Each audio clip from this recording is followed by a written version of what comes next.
Alright, start recording. I believe we're live. That was the fastest I ever ate my dinner before in my life. I was steamrolled through that. I got it about 8 minutes before the stream went up and I inhaled it. Holy cow. God damn. Whew. I think we're live. We are live. Wow. What a start. I need a drink before I even start. Ooh.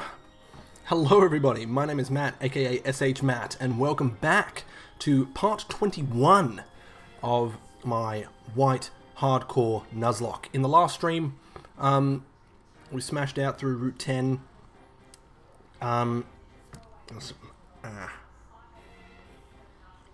We didn't get food in my teeth. I've just inhaled my dinner. But got through Route 10, got through Victory Road, got to the Pokemon League, and we've started our final end game prep. So, preparing our teams and that, getting our encounters together and seeing everything there. And pretty soon to have everything ready, I'm pretty sure. For the time being, at least. I think we're pretty much sorted. We just got to actually get the grinding done and get everyone set up and ready to go. And then that's it. But yeah, I hope you guys are ready for some more of that today. We're going to get straight into it now. And it's going to be a good stream. Hopefully you guys enjoy. This is the last stream I'm doing this week. But as I have done for my other two streams this week, I'll be streaming for 3 hours, starting from right now until 9 PM Australian Western Time. So you got plenty of action to look forward to, or plenty of planning to look forward to. But I hope you guys are having a good day. Hope you guys are doing well. So we did a bunch of planning yesterday, for the Elite Four specifically. For Marshall, we're going to be doing a Persimberry Outrage sweep on our max attack EV dragon fruit here, which is good. Hello Melted, welcome to the stream. How are you doing? I've got more stuff in my teeth, I can feel it. Yeah. There we go. That's essentially our main strat for this for Marshall's team. For Caitlyn, at this point we're thinking lead Chandelure to take out the Reuniclus. Then switch into, so that's Marshmallow the Chandelure, or soon to be Chandelure. Then switch into Toasty the Crocodile to take out the Gothitelle and Mushana, and then pivot when the Sigilif comes out. Pivot through Hashbrown the Excadrill to Carolina the Darmanitan, just to knock it with Rock Slide. And then, so that was for Caitlyn. For Grimsley, lead with Carolina, the Darmanitan. Then switch to Emolga, Sour Patch the Emolga when Grimsley's Crocodile comes out. Also, like, as it uses Earthquake. And then use Encore to keep it locked in an Earthquake, take it out, and then Hashbrown the Excadrill takes care of the rest. The only thing is I have to make sure I get Sour Patch to a specific speed stat. Give it enough speed EVs just so that it'll be faster, it'll outspeed Grimsley's Crocodile, but be slower than N's Reshiram. And then finally for Chantal, we haven't planned Chantal yet. Yeah, that's the final one we haven't prepped yet, was Chantal. Yeah. But at this point now, I feel like we could potentially, maybe, we're going to try and figure out what we want to do for Chantal. Now, Crocodile, just based on, stats, seems pretty good, right? Getting that really good, super effective hits off. Nice strat, but what if the AI is so bad and goes to the other moves? Alright, I'm here. What are we planning? Hello, Jinra. How you doing? Is the Woobat fast? I didn't have a look. It's bashful. I think, actually, I might have had a quick cheeky look at its IVs. It looked like it had 17 IVs in speed, but it is a neutral nature. So it could be fast. However, Jinra, I was actually looking at this, right? I was thinking about this. This is our Victory Road encounter, right? Because it says it's met on Victory Road. That's our encounter. Just like Habanero's, our Opelucid City encounter. Just like Walnut is our Route 2 encounter, right? I had a look. I actually specifically looked. You know the trial chamber where you can catch Terrakion? There is actually still other Pokemon you can encounter in there. And Pokemon in there, if you catch them in there, they specifically say they were caught in the trial chamber. Right? So, technically, based on the met on strat of like that's how you trigger it, that's how you get encounters, the met location is different. I had a look. Any Pokemon you catch in the trials chamber say that they were met in the trial chamber. I mean, to be fair, I did look at, what I looked at was a person who caught the Terrakion in the trial chamber, and then you looked at the Terrakion's met at, and it said trial chamber. So, yeah. It's a free Durant, exactly, because that's the only thing that's not a dupe there is Durant. So that'd be a free Durant encounter. But that trial chamber only opens if I go back to Mistralton Cave, go to the Guidance Chamber, and then fight and defeat the Cobalion. So I have to actually defeat... I can catch it, but I'm not going to because it's not an encounter. So I'd have to take out the Cobalion, which is level 42, which that then makes the other areas where you can get the other parts of the trio, and makes them available. So it opens up Trial Chamber, and it opens up the place in Pinwheel Forest where you can get Virizion. So I'd have to actually go back to Mistralton Cave and take out the Cobalion. But if I do that, it unlocks Trial Chamber, and I can just go in Trial Chamber and run back and forth and get myself a Durant encounter. Jacksepticeye Pig, hello, welcome to the stream. Hope you're having a good one. Hope you're doing well. So yeah, I could potentially get a Durant encounter there. So I think it might not be a bad idea to just go ahead and do that now. The only thing is, I would have to bring Pokemon to take out that,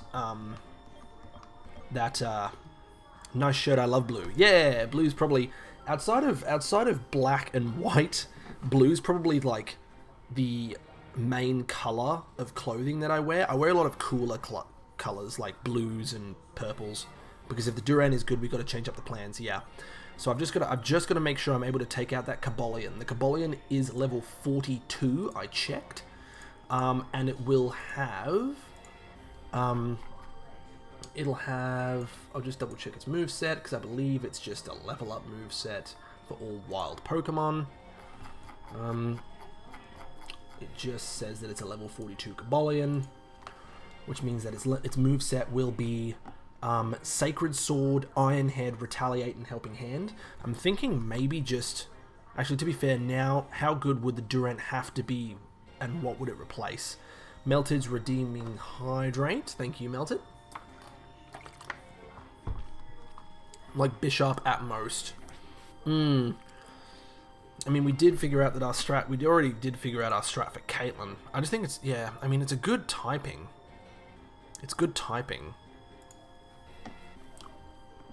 I just like... And it's got really good attack. It also has 48 base Spadef. That is true. Could be one of those things that like... So it's like dead to a neutral move. Like a neutral special move. Yeah. And when I think about it, a lot of these Pokemon, it resists like 3/4 of the typings. And that is true. But you do think that a lot of the Pokemon use special-based moves. A lot of the Elite Four members use special-based moves. I mean, Grimsley's mostly physical. I mean, I guess Grimsley and Marshall are physical-based users. That's just wrong. Yeah, Let me see, because I can try and find Durant. The typings cover each other's weaknesses, so they become neutral. Yeah, because if you look at Durant in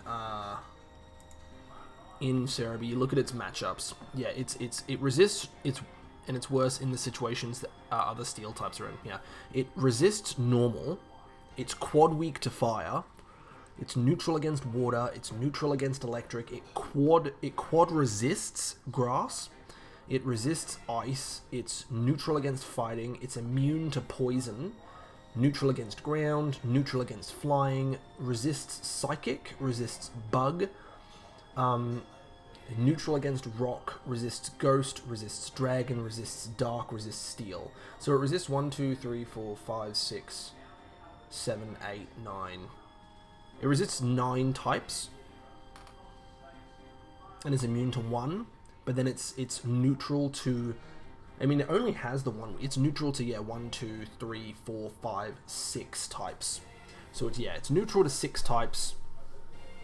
It resists 9, it's immune to 1, it resists 6, and is weak to 1. You can't use it on Caitlyn anyway. Yeah, because if it hits with like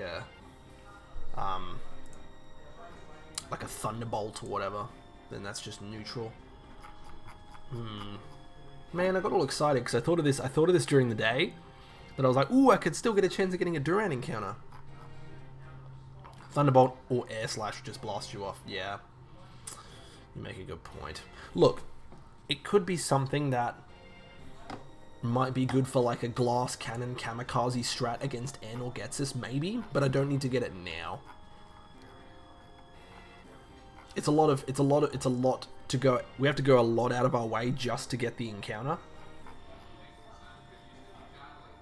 So I could see how I'm doing after the Elite Four, and then from there see if I've lost anybody and we need to make some changes, then I can go get one.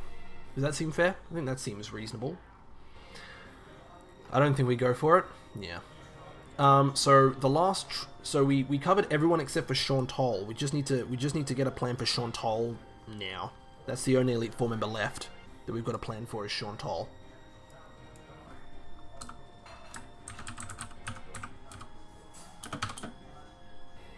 Because we've covered Marshall, we've covered Grimsley, we've covered Caitlyn. If we lose Chandelure, Crook, or Emolga, we can consider it. Yeah, that's fair. So, yeah, Chantal's next. So, she's got her Cofagrigus. So, all of her Pokemon... So, the Cofagrigus and Jellicent have nothing but special-based moves. The Cofagrigus also has Will-O-Wisp. Chantal is tough. For Golurk, we Encore Earthquake, surely. Yep, that seems fair. And we should outspeed the Golurk. If I pull up my... Cheeky... Oop! My bloody window is trying to be a pain.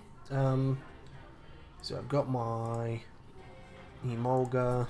If I pull up the Golurk, it's quite slow. Yeah, definitely outsped by the Emolga. So yeah, we should Encore Earthquake there to take out the Golurk. So at that point, I'd want... The only thing is, we have to ensure that the Golurk goes for Earthquake. As long as you 3-hit KO, that's safe. Yeah, Acrobatics is a guaranteed 3-hit KO on the Golurk. If we do the EVs right. So we said we're going to do max EVs and special defense, then 252, 140 EVs in HP, and then 116 in speed, because that's how we get just fast enough to be faster than Grimsley's Crocodile, but be slower than N's Reshiram. Yeah, right. I don't see us baiting Earthquake. Yeah, that's the only thing, because you'd have to have either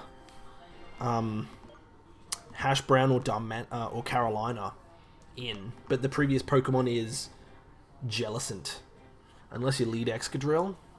Yeah, but then Chandelure comes in probably. Yeah. You Yeah, if we lead Hash Brown, you'd think Chandelure is going to be her next switch in. If you lead Carolina, she's going to bring in the Jellicent and not the Golurk, most likely. If we lead Emolga, she's probably going to go for... I don't know if she'd go for the Golurk. She'd probably go for the Chandelure. So you go into your own Chandelure and Shadow Ball. EV it so you outspeed. Yeah, I don't think we actually looked... I don't think we calced... Yeah, we didn't put any calcs on... any EVs on my Chandelure, so we can still, it's completely free to be EV trained. So EV it so you outspeed the, you said I guess her fastest Pokemon will be her Chandelure, right? Which is 100.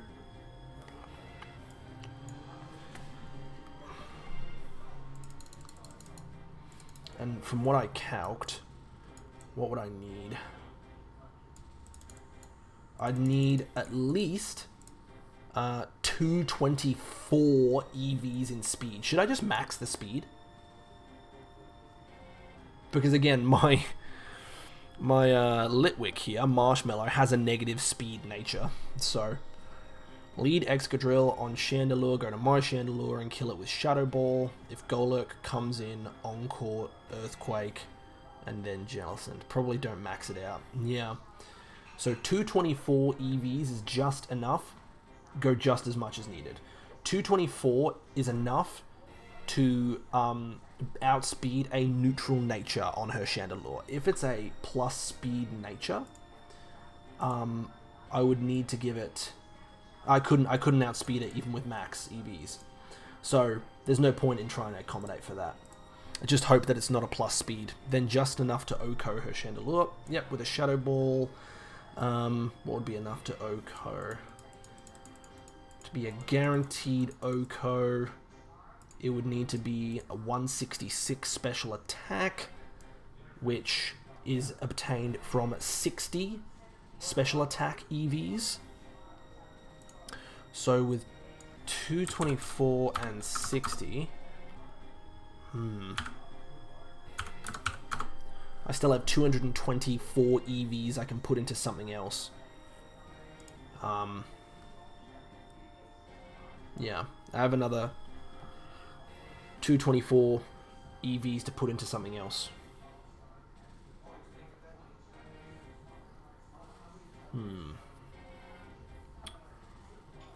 Let's see. What would be handy on this Chandelure? HP or special defense on the Chandelure? I'd think, yeah, one of those two. Obviously, no point putting anything into attack. Defense, I mean, it's just not worth it, I think. I mean, the Pokemon, this Chandelure, it does have good defense IVs. It's just, you probably want to be better at taking, well, I guess it's actually pretty evenly split across physical and special, but if you're going up against these Pokemon, most of them have special attacks. Or I could just, like, since I've got 224 left, I could split it down the middle, put 112 EVs in both defense and special defense. But that might be spreading the EVs too thin.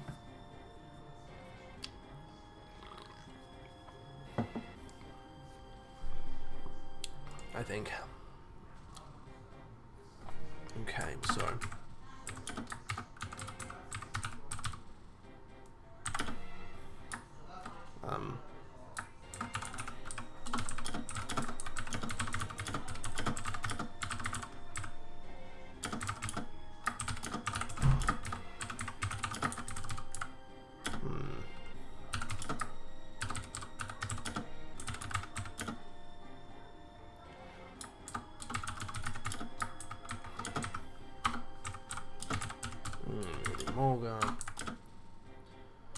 And the Jellicent. Is box 1 box of dead Pokemons? No. My dead Pokemon box is this one. This is my rip box. And it does not look pretty.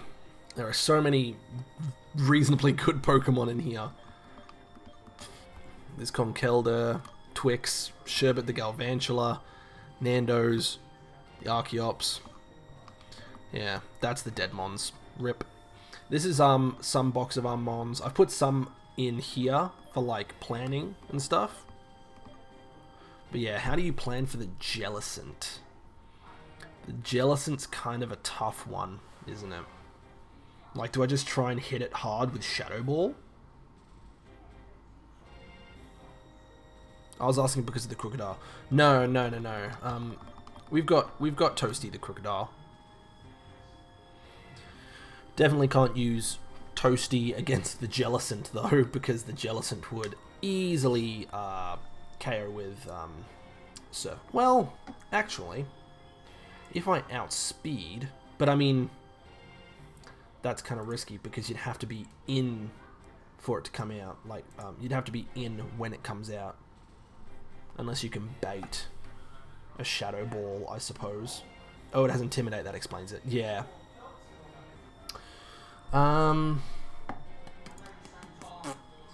That's tough. Yeah,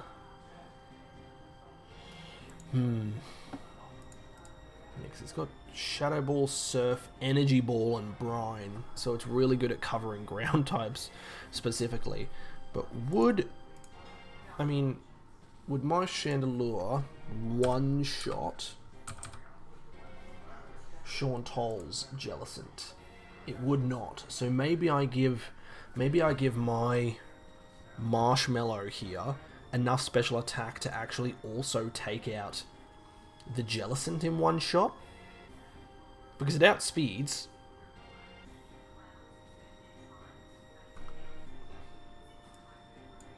I originally said 60. Actually, there's nothing I can't even. There's not enough special attack EVs I can give it to be a guaranteed. At best, if I max out its special attack EVs, it would just my Chandelure would just have a chance of high rolling a one-hit KO, which is not as good. That Jellicent's a pesky one. Toasty's weak to its like every other move except Shadow Ball. Marshmallow. No worries, Jim. Are you back? Welcome back. We're just trying to figure out our check for this Jellicent. You could change Swanna with Rufflet or Braviary as the best Gen 5 flying type. Not counting the commentary. What did I miss? Not much. Just still trying to figure out the Jellicent and what we do to take out the Jellicent. Also, Kensho, thank you for joining the stream. Appreciate it. Never said welcome. But Braviary, unfortunately, its evolution level is it's higher than our level cap for the Elite Four and the end of the game, which is 50 and 52 respectively. So we cannot get a Braviary, unfortunately. These Pokemon down here that I currently have are not the Pokemon that I'm going to be using, like in the end of the game. Does the moveset allow for Emolga? The moveset. It's Shadow Ball, Surf, Energy Ball, and Brine.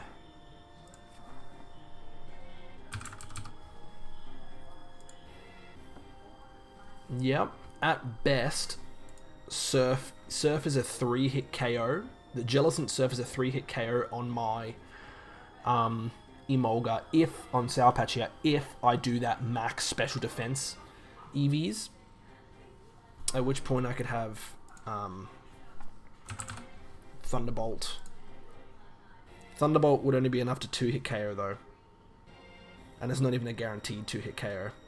Unless I put an electric gem on specifically for this fight. And just don't use an electric move. Well, I wouldn't be able to use an electric move against a Golurk anyway. But I could use, yeah. And then that would give me... Will you use Zekrom? No, I will not be using Zekrom. That doesn't work? Yeah.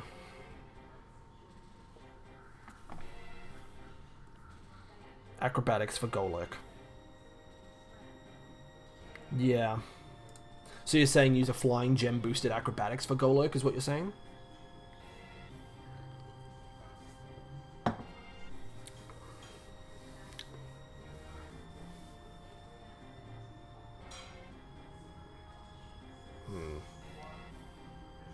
Bloody emails.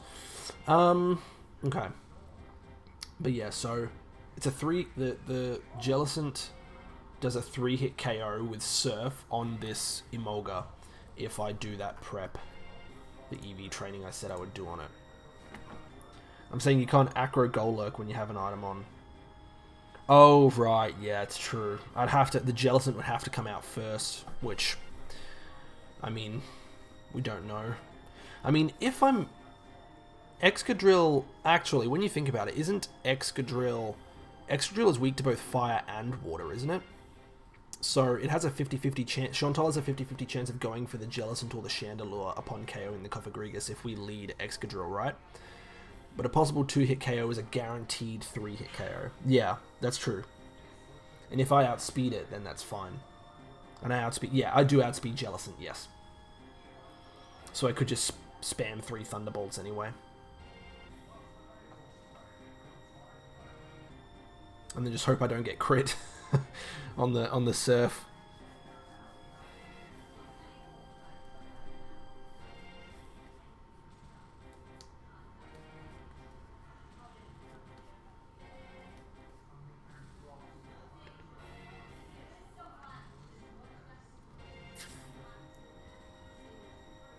The only thing is, how does Sour Patch come in?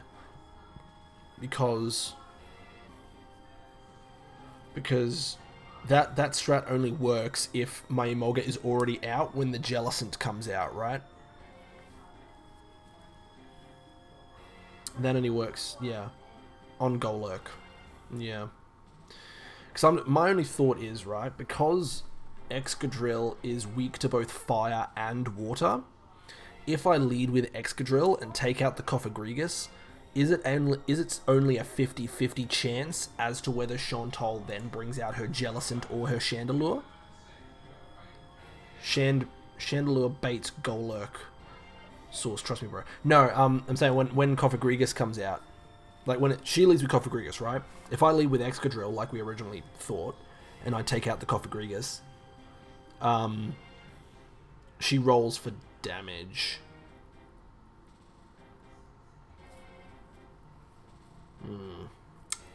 Yeah, I should probably go with the thing that's going to do more damage, right? Which would probably be the Excadrill. Let's be real. What's Shan's strongest stab fire move? It's Fire Blast. It's Fire Blast versus Jellicent's strongest water move is Surf. So Fire Blast would do more damage than Surf would. So I guess that means she'd probably go with the Chandelure. You probably, yeah. That makes sense. Then Shan comes in. Okay. Yeah. Alright. Okay. Alright, so that's the plan then, right? So for Chantal, I'll bring it up. So we're leading with Excadrill against the Cofagrigus. Then, when her Chandelure comes out, switch to my Chandelure to one-shot it with... Because it'll go for a Fire Blast. I'll switch in, get the Flash Fire. Then I outspeed Chantal's Chandelure and KO it, one-shot it with an Energy Ball. Which I would want to give myself enough special attack EVs so that... Just enough so that I one-shot her Chandelure. Then, when my Chandelure's out, that should bait the Golurk, right? It should bait the Golurk Earthquake, right? It won't bring out the Jellicent, right? Because Jellicent's Surf... probably. Ooh, actually, I might need to give myself some special defense EVs. Just because I think there's actually, it's almost it's very close to as whether Golurk does more damage with Earthquake or Jellicent does more damage with Surf. Let me just have a look.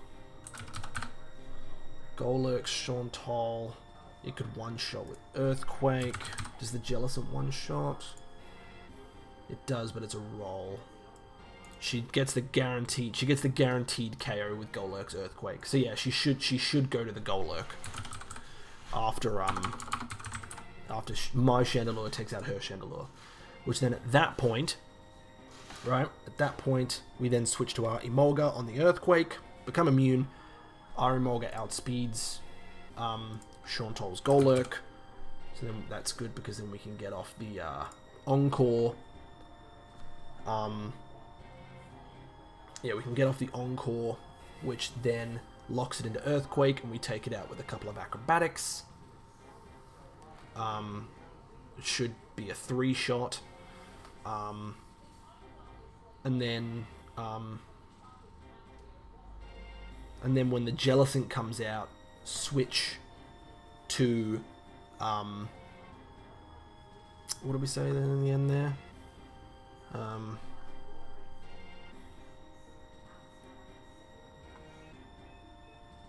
Oh, we just stay in with Emolga. That's what we said.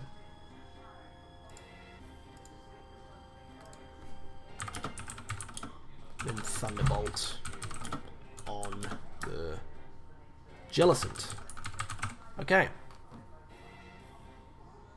Okay. That looks like a plan. So, from the top, Marshall is simply Haxorus Persimberry Outrage Sweep by maxing out the EVs, attack EVs on our Axew. Grimsley, we lead with Darmanitan against his Scrafty, then switch to our Emolga when her Crocodile comes out and uses Earthquake, then Encore, and then take out the Crocodile, then just use Excadrill for the Lipard and the Bishop. Caitlyn, we're hitting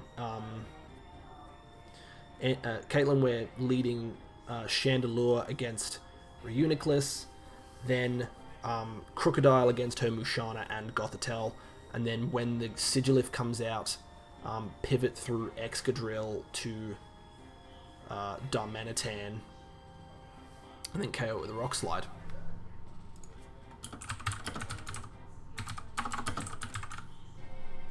Okay.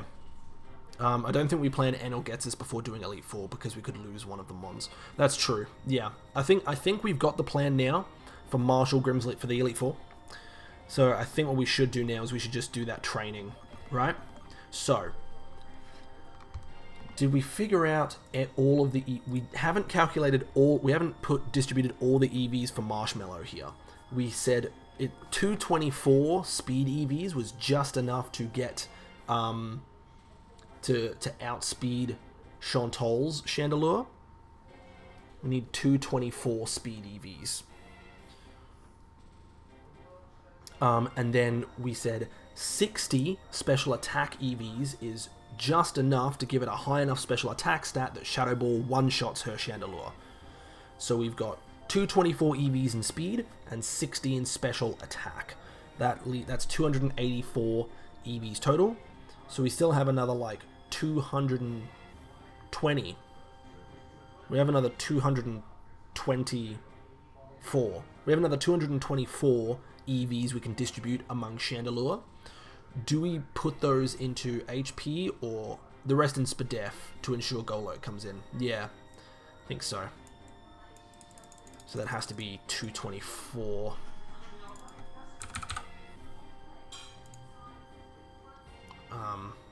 Yeah, so let me just double check that checks out. 508 is the max EV, so 224 plus 224 plus 60.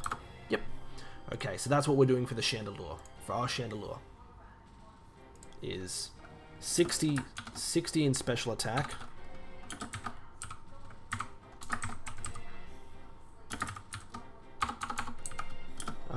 Then 224 in Spadef and 224 in speed.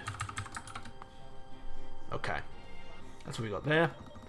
What other Pokemon do I EV train? I still have to EV train Emolga, which we did. 140 in HP, 140 in HP, 252 in special defense, and 116 in speed. And the Axew. The Axew, we only gave it max 252 in attack. We didn't do any other damage calcs on it.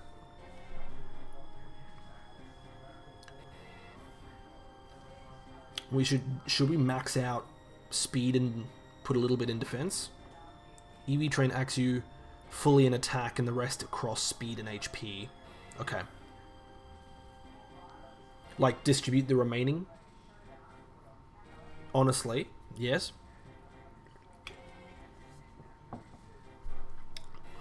So wait, if I...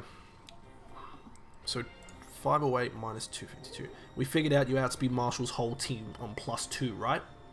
Yes, that was true. Yes, even with boosting natures. Ooh, let me double check. So we go full HP. So on a +2 Dragon Dance, we outspeed the throw. I'll check Sork. I believe we outsped everything. Yep, we outspeed the Sork. I mean, the Conkeldurr is really slow, so that's fine. It's just the ensue. Marshall's ensue. Yeah, it outspeeds that. Because it's got... The +2 speed makes it a total... +2 speed is double speed. So 204 speed, which outspeeds all of Marshall's Pokemon. So yeah. So we go full HP. Okay. Which gives a backup for Jellicent. So if we put 252 in HP... Do we just do something to ensure that... Yeah, because yeah, we go full HP, which gives a backup for Jellicent. That's true. And then the final 4 EVs, I guess, in defense or special defense. I guess maybe physical defense, just to like do our utmost to ensure that, Marshall's throw doesn't do a lot of damage to us. But if we know it's going to work, then we know it's going to work. If we need to have it in a pinch for Chandelure, maybe put the 4 in special defense. But actually, what? That can't be right.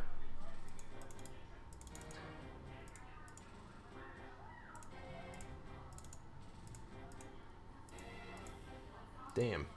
Actually, looking at this, giving it 4 EVs in anything won't actually raise the stat at all. It won't raise the stat at all because it's level 50, not level 100, right? So we actually don't really need to put the final 4 EVs in it. I mean, I guess if you level up. So what would you do? 4 defense or special defense? In terms of EVs there for the Haxorus. If we want backup for Jellicent, then we probably want to put it in special defense, right? Which, if that's the case, then yeah, we're doing 252 attack, 252 HP, and then 4... You say defense? Okay. Okay. 4 in defense. In case of Stone Edge crit. True. True. Okay, so I think that's everybody, because, let's see, so yeah, unfortunately, our Darmanitan, Carolina, and Hash Brown here are already fully EV trained, and so is Toasty. So the only Pokemon left to EV train are Marshmallow the Litwick, Sour Patch the Emolga, and Dragon Fruit the Ensue. So now,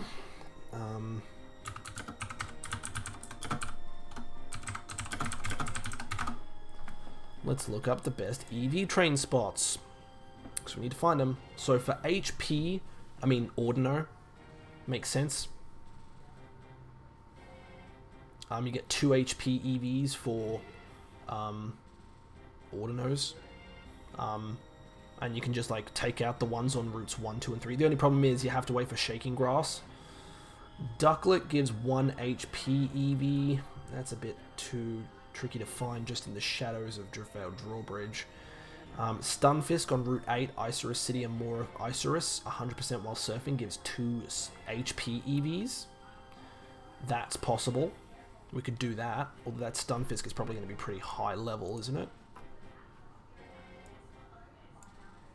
Well, not super high level, but reasonably high.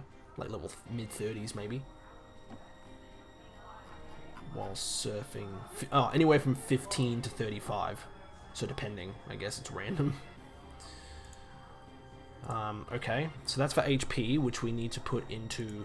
Do we need to give everyone HP? No, just the Ensue and the Emolga.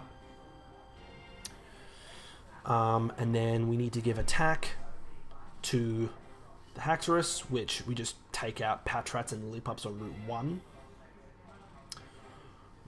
They only give 1 attack EV, but they're super reliable and easy to take out. And we don't need to wait for like Shaking Grass or anything. Do we need to do any defense? 4 defense EVs for Dragon Fruit here.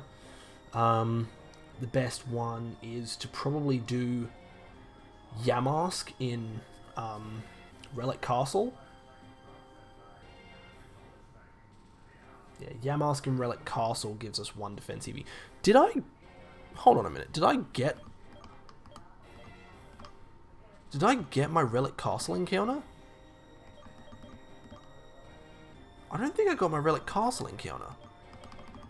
Starter, November Town, Route 1, Route 3, Outer Pinwheel Forest, Chargestone Cave, Nakreen City, Twist Mountain, Pinwheel Forest Inner, Route 2, Opelucid City, Victory Road, Route 10, Route 8, Dragon Spiral Tower, Route 9, Celestic Tower, Route 4. We never got our bloody...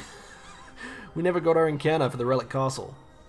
Well, I guess we could do that.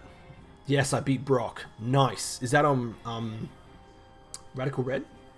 What gave me a plan? Pog. So yeah, Relic Castle for either Yamask or Cofagrigus will give us defense EVs. We only need 4 defense EVs. Then for special attack, which we need to put into just little Litwick Marshmallow, other Litwicks, and LGMs in Celestial Tower give 1 special attack EV. For special defense, which we need for both our Emolga and our Chandelure, Frillish gives 1 special defense EV, surfing in Route 4 or Driftvale City. And then speed, do anyone need speed? Yeah, Emolga needs speed and Chandelure needs speed, which is just Basculin surfing on routes 1 or 3. Okay. Right. Radical Red Hardcore only took 2 hours. Dang. Radical Red Hardcore is another level. Right, I guess it's time to get started. So where should we start? Do we start by just taking out the Patrats and the Lillipups to max out Haxorus's attack first? Regular mode I beat yesterday. Ah, cool. So you're doing hardcore mode now? That's cool. Alrighty. We're going to start by training up with only Intimidate Mons. Dang. We're going to start by training up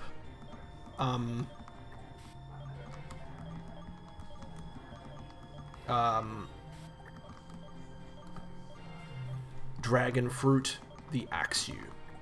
Alright? That's who we're starting with.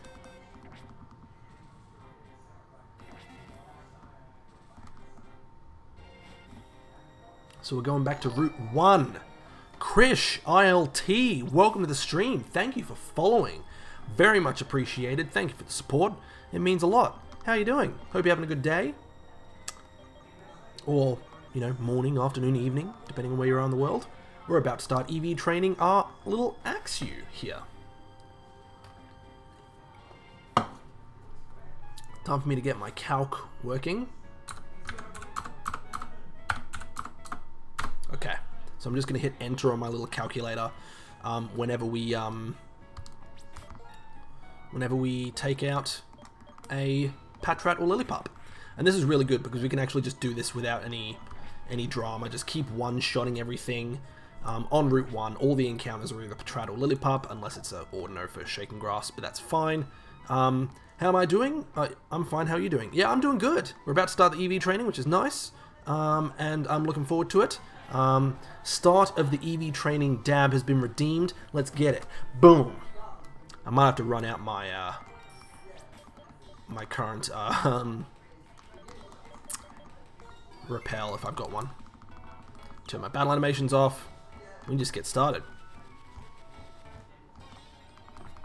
Okay. In before Focus Sash and Endeavor Quick Attack. Yeah, true. Alright. Unfortunately, I am playing this on a capture card, for those who don't know, so we cannot speed any of this up. So we gonna be here a while. Okay, critical hit to start off, good stuff. That's one. Because each of these guys, Patrats and Lillipup, give one attack EB. What I'm going to do to make this easier, actually, as well, is I'm going to put Dragon Claw at the front.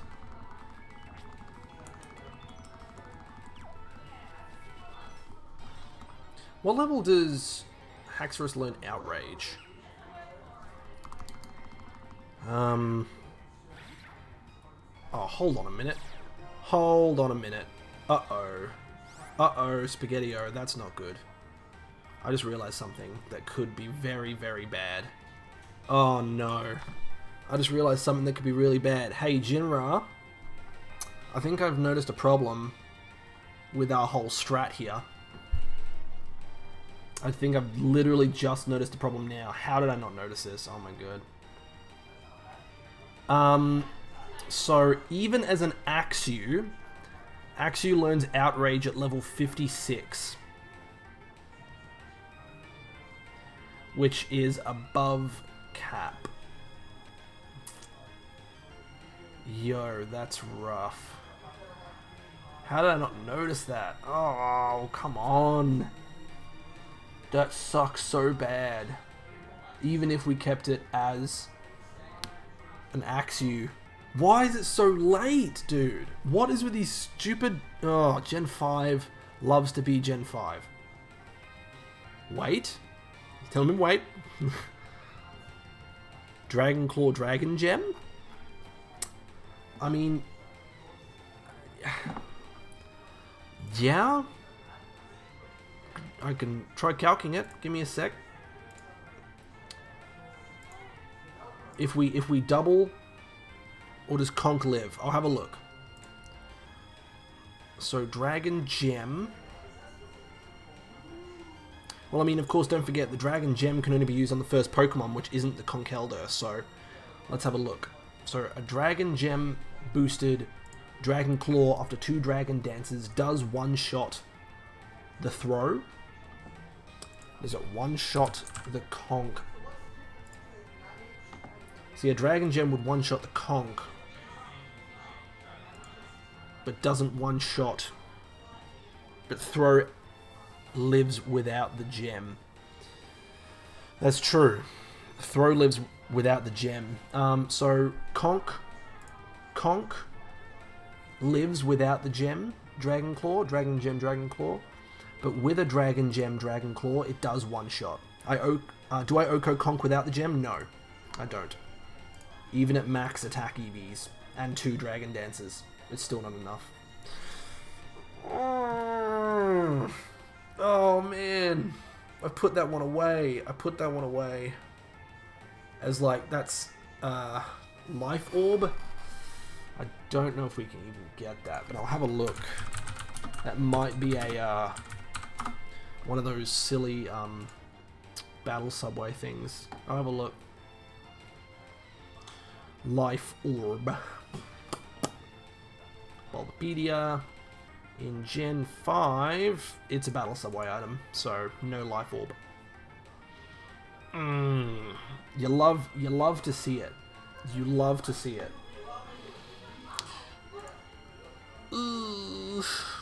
Okay, well, it might be back to the drawing board, actually.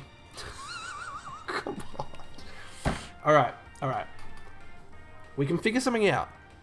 Okay? It just sucks that this Ensue happened to have absolutely, like, next to no IVs at all in attack, and have an attack lowering nature. Just the worst physically offensive Ensue you can be. Whew. That's annoying. I don't see what I can... I don't know what I can...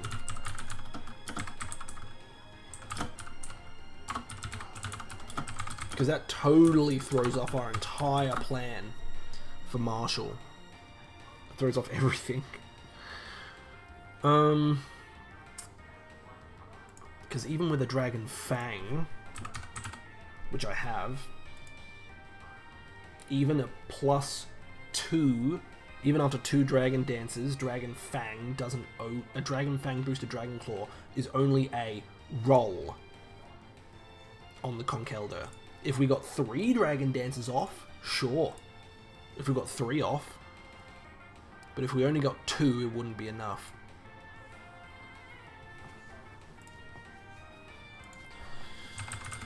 God, that's big sad. Big time sad. But we can't get 3 off. Can't get 3 off. Because the Storm Throw would... well, the Storm Throw has an 80.5% chance to 3-hit KO. So you'd be gambling big time. Big time gamble. You can't gamble that. Oh, that sucks. Wow. Wow.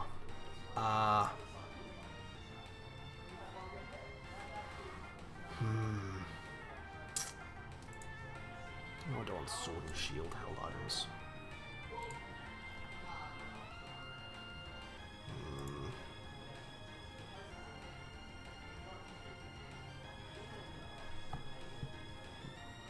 I don't think there's anything I can get. I'm trying to think what I could do still just with the Haxorus.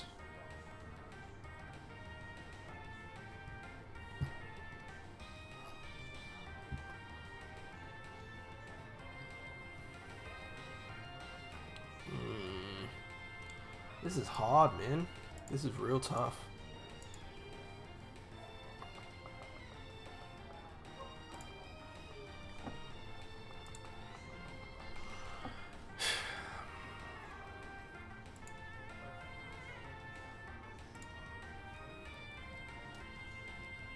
Is there anything I can get that resists fighting moves? Ooh. Ooh. Ooh.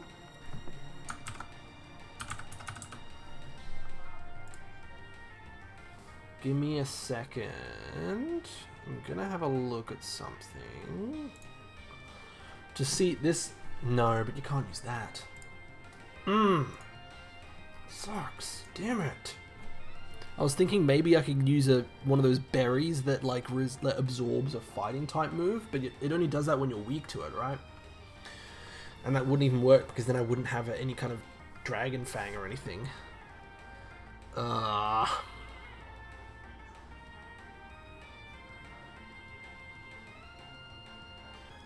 did I not realize that Outrage is learned so late? Why is it learned so late?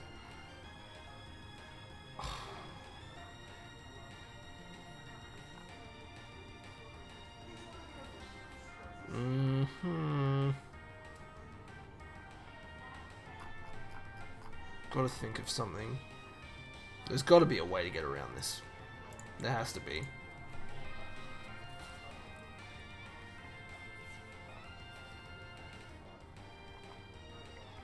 Do we maybe reinvest some of the EVs into defense instead? Maybe? Oof, that's tough though. You're playing with fire there. Let me just think. Let me just try and do some calcs, right? What would be enough to ensure that it's a 4-hit KO?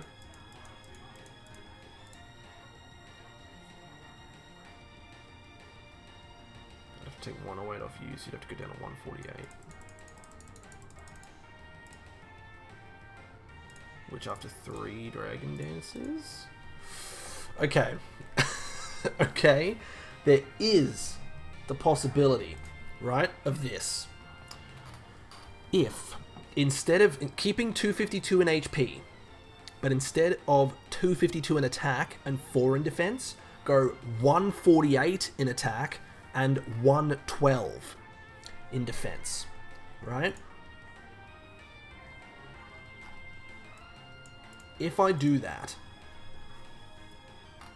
then if my calcs are correct, I should be able to live 3 storm throws. I should be able to live 3 storm throws, which means that I'd be able to get off 3 dragon dances. If I do that, then I could one-shot the throw with a Dragon Fang boosted Dragon Claw. But the problem comes with the Conkeldurr then, right? The Conkeldurr is also a one-shot. That could work. Does it one-shot everything else? One-shots the Sork. Does it one-shot the Ensue? It does. Ooh. That could be our out. That could be our out. So just have... Give myself enough defense EVs on top of HP so that I'm able to live through 3 storm throws. And if I can live 3 storm throws, on each storm throw that hits me, I get off 1 Dragon Dance, so that I'm +3 in attack and speed, and I'll be able to one-shot everything with Dragon Claw. Ooh, that's risky though. That's so risky. Oh, I could do that. I think I could do that. I think I might try that. Okay. I think that's what I'm gonna do. That's so risky. Oh my god. But I mean, if my calc's correct, it should work. Because I one-shot everything. I end up one-shotting everything on Marshall's team. I one-shot the throw with a Dragon Fang boosted Dragon Claw. Then the Sork comes out. The Dragon Fang can Dragon Claw can one-shot it because I have Mold Breaker, which breaks through Sturdy. Then the Conkeldurr comes out, and I can one-shot the Conkeldurr as well. And then the Ensue comes out, and I can one-shot the Ensue. I might try that. But can I plan anything around my team? Can I plan anything else for my team for Marshall? Is there any other planning I can do?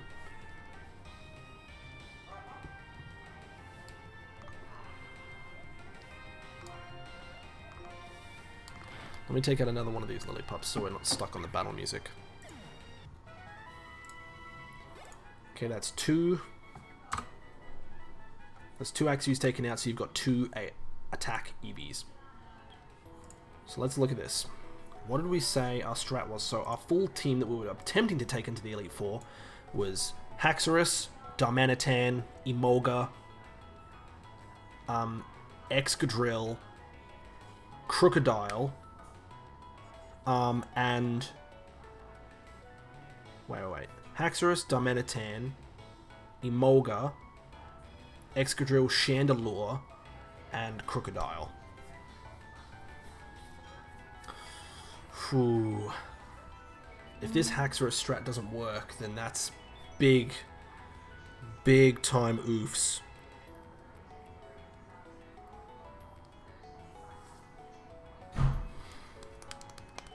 It's big time oofs if I don't make it through Marshall. Or if my Haxorus strat doesn't work.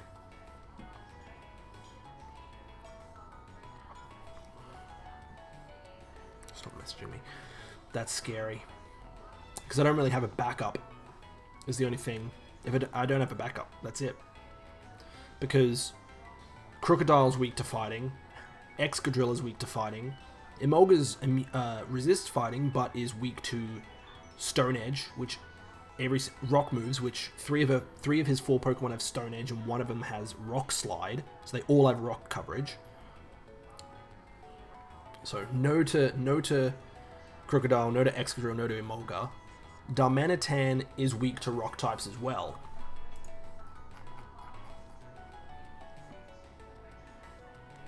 So that's a no. And Chandelure's weak to rock as well. So literally, the Haxorus strat has to work or I wipe. If I want to use this strat, it has to work or I wipe. There's no in between. There's no plan B. Wow. But if it works perfectly. If I've done the calcs right, it should work. But if it doesn't work, oh boy, I could be wiping.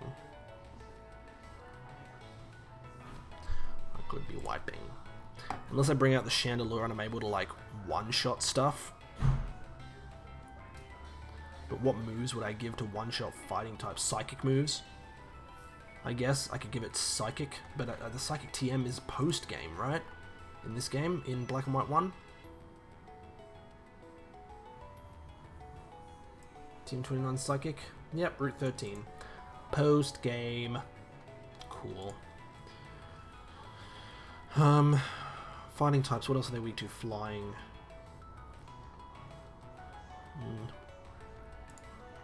Shadow Ball's not enough to one-shot any of Marshall's Pokemon. No, nowhere close. Okay.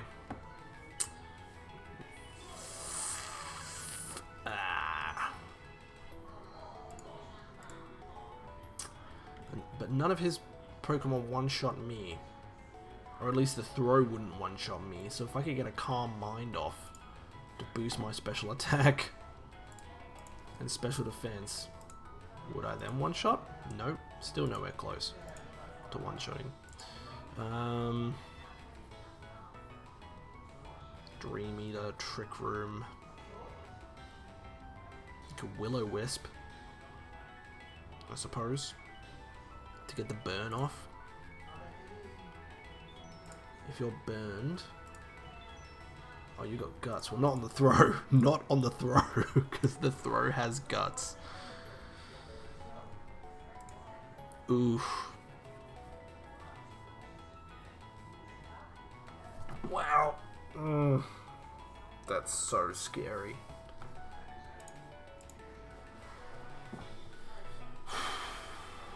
That's really scary.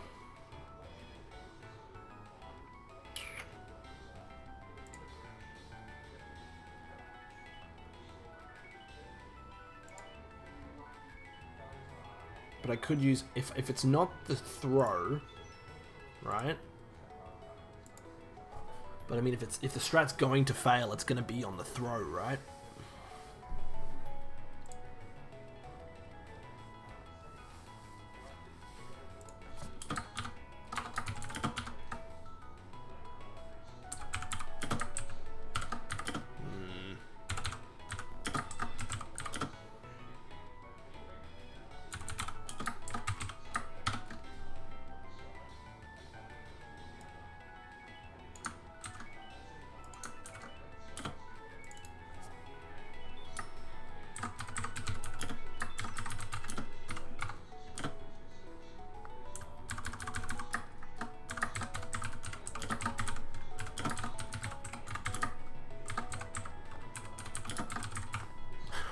So, Haxorus, Triple Dragon Dance, and Dragon Fang boosted Dragon Claw Sweep.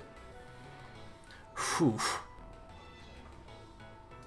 If my calcs are right, we should live 3 Storm Throws, which allows us to get off 3 Dragon Dances, and then with the Dragon Fang, one-shot everything with Dragon Claw. What a way to go out, if that's the way I go out. Oof. It's just actually such a bummer that I don't get Outrage. It's like just on the cusp. You only get it at level 56 as an Ensue. As a Fracture, you get Outrage at level 60. As a Haxorus, you only get Outrage at level 66.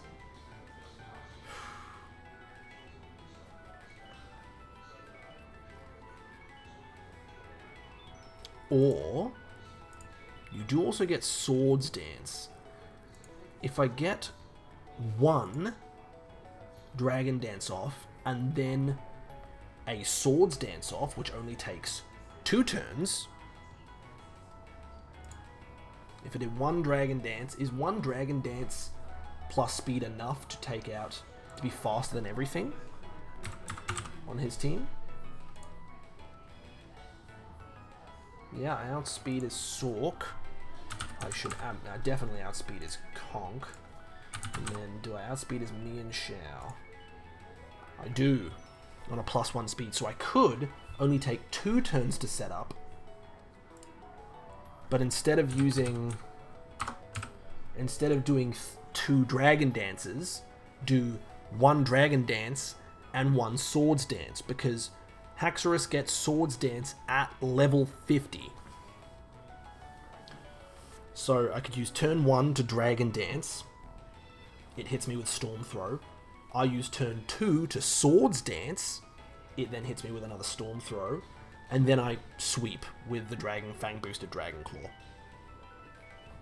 That would mean I'd only have to take 2 Storm Throws. And I can redistribute my stats a little better. But that only works with this specific EB distribution.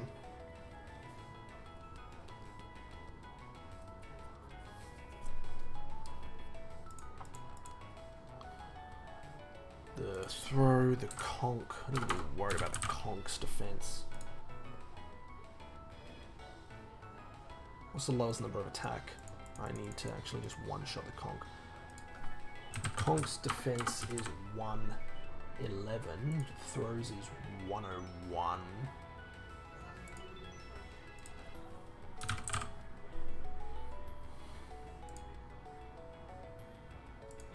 And Sork's is 91.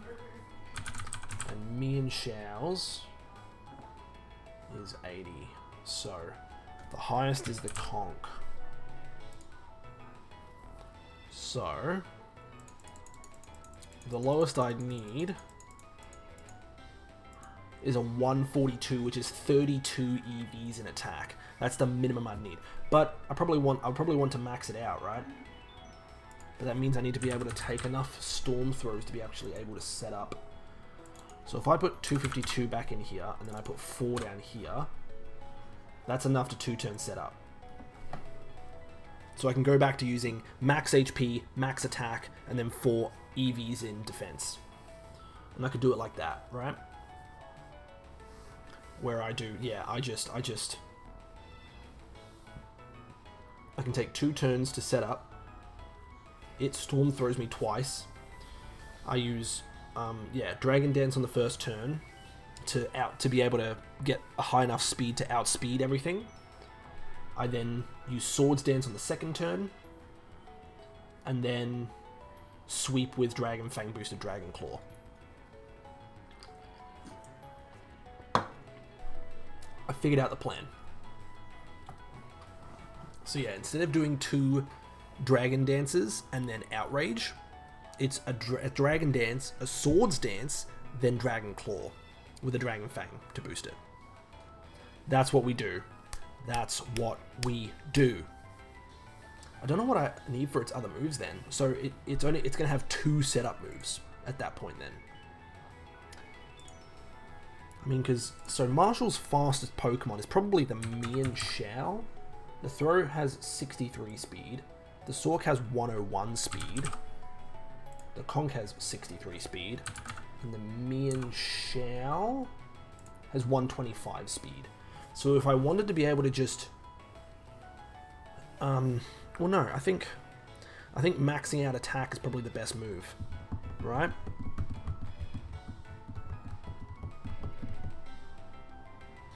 Yeah. Yeah. I'm happy with this. I'm happy doing this. It just means that I'm going to have both Dragon Dance and Swords Dance on my Haxorus at the same time. Have both. So my other move apart from Dragon Claw will be, I don't know, it has to be another physical move. Not Guillotine, no. What could it be? Not Dual Chop. Dragon Rage, no dumb. We've got Dragon Claw, Frustration, Earthquake, don't have the TM for. Return, we could have Return, Dig, Brick Break. There's a few moves, but realistically, we wouldn't actually need them. So, okay. I'm happy with what I've got. I'm happy with what I've got, and that's what I'm going to do.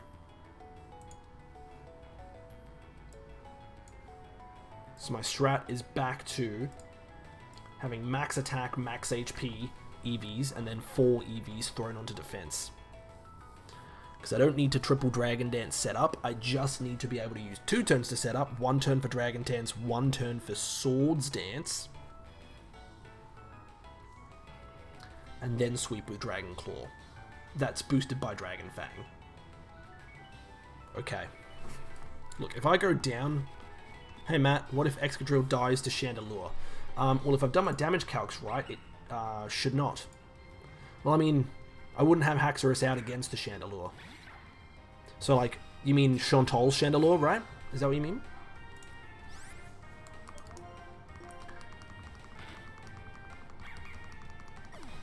That's 3. Pup's taken down. Yeah, so against Chantal, I lead with the Excadrill, and she'll lead with her Cofagrigus. She has to lead with her Cofagrigus, and she doesn't switch. So take out the Cofagrigus with Excadrill. Then the Chandelure will come out. What if a crit happened? Well, you have to play around crits, right? That's like just a fact of Nuzlocks. Like that's you know, that's no biggie. That's fine. Because if I put my... Well, I don't have my Excadrill on me, so I can't really actually look at it right now, but I'll look at it a little bit. But yeah, I mean, the thing is, like, the Cofagrigus can't really do anything to me majorly. It's got Will-O-Wisp to lower my attack, I guess. I guess Grass Knot's kind of a worry.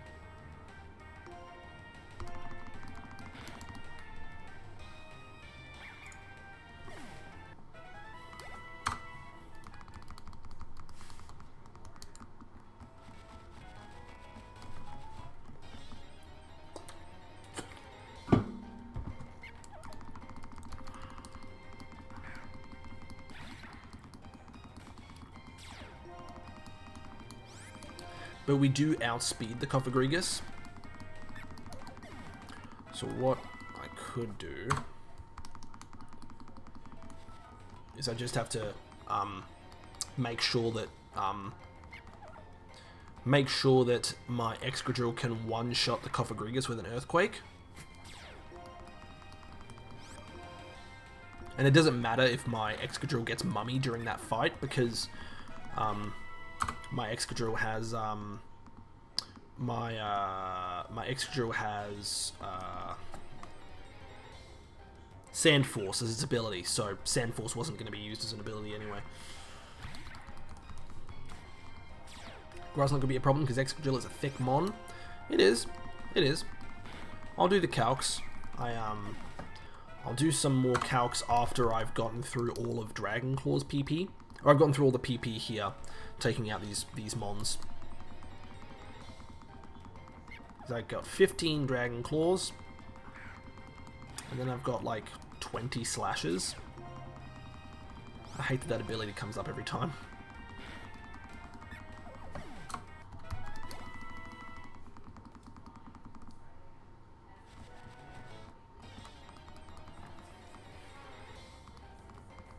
What do we do if we find a shiny now?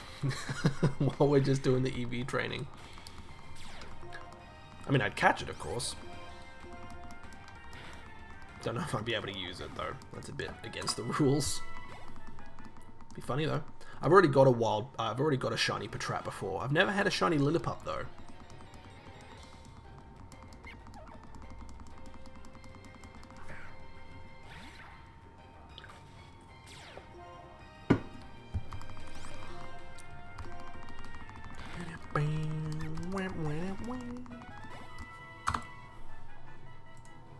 Why does 15 plus 15 equal 16 plus 16? Not sure. Not sure, Melted. Why is that the case?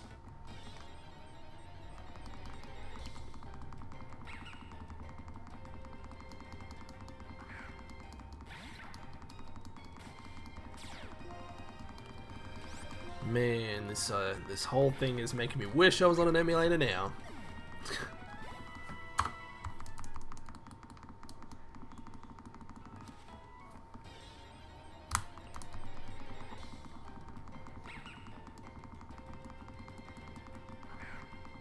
Alright, 7:15 p.m. Because 15 plus 15 equals 30 and 16 plus 16 equals 32. Oh, ho, ho, ho, ho, ho, ho. But your whole joke falls apart if I say as well. Like 15 plus 15 equals 30 and 16 plus 60 equals 30 as well. That doesn't work. Alright, we're taking out these pesky lillipups. Melted bronze redeeming ad time. Well, alright. I'll do that. Ad for the day. Yeah, thank you very much, Melted. We're going to hit ourselves a sweet ad. For those of you who are subscribers to the channel or, you know, have ad-free or something like that, I'm not sure. You'll be able to keep watching, but for those other ones, you'll have to just sit through a 1 minute ad break because Melted has redeemed it. Thank you very much. Ryan, hello. Welcome to the stream. How you doing, my friend? Grind's going well. We had a bit of a hiccup with one of the mons, but I think we figured it out now. So, yeah, but I'm just going to hit this 1 minute ad, and, yeah. Okay, so that ad's running. For those of you on YouTube, or subscribers to the channel, hello. We're still in that grind.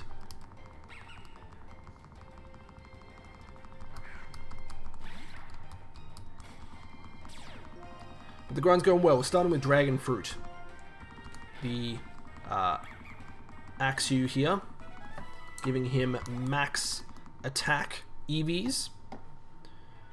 Yeah, this ensue is getting max attack EVs. It's getting max HP EVs, and then it's getting 4 EVs in defense. Because what I was originally planning was to use a Haxorus Persimberry Outrage sweep against Marshall's team. This is my plan for Marshall and his fighting types, was to use 2 Dragon Dances. Yeah, double Dragon Dance to get the +2 attack and the +2 speed, and then just sweep with Outrage. Have the Persimberry, PlayStation and Lynx ads. Oof, fun. Gotta love it.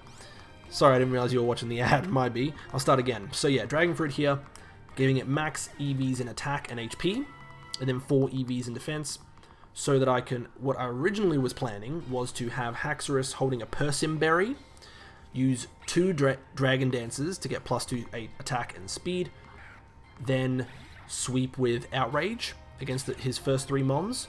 His Sork has Sturdy, but Dragon Fruit has Mold Breaker. And then just take out the last mon in the end to sweep. However, I learned that actually the level at which the entire ensue line learns Outrage is above level cap for the end of this game, which sucks so bad, and it threw a huge spanner into the works for my plans with this Marshall fight and my plan there. But I did figure out a workaround.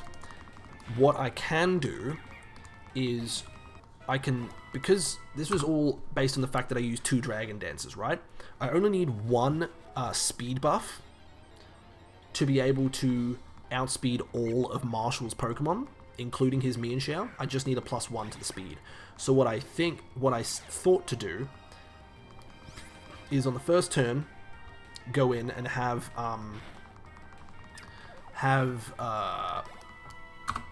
use a Dragon Dance to boost the attack and the speed on the first turn.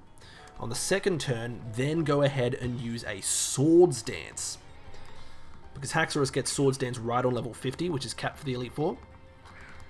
The Swords Dance then gives me, with the Swords Dance and the Dragon Dance, it gives me +3 attack and +1 speed, which is then enough for me to sweep with a Dragon Fang boosted Dragon Claw on everything.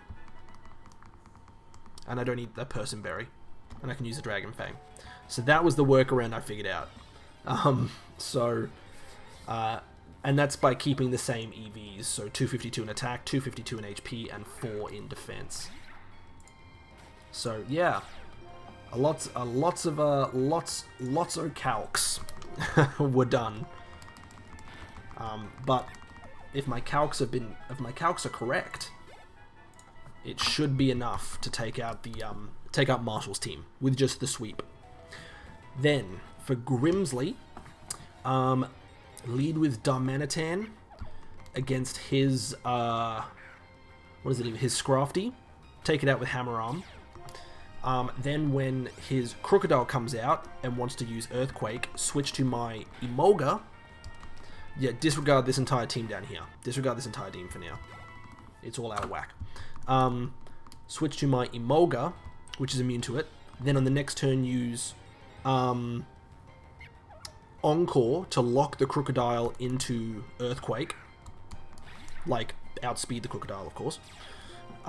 The way my stats have been calced, because I need them to be in between, I need to be faster than the Crocodile.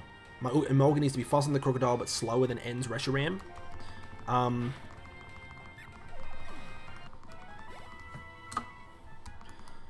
Yeah, use Encore on the Crocodile to lock it into Earthquake, then take it out with Acrobatics.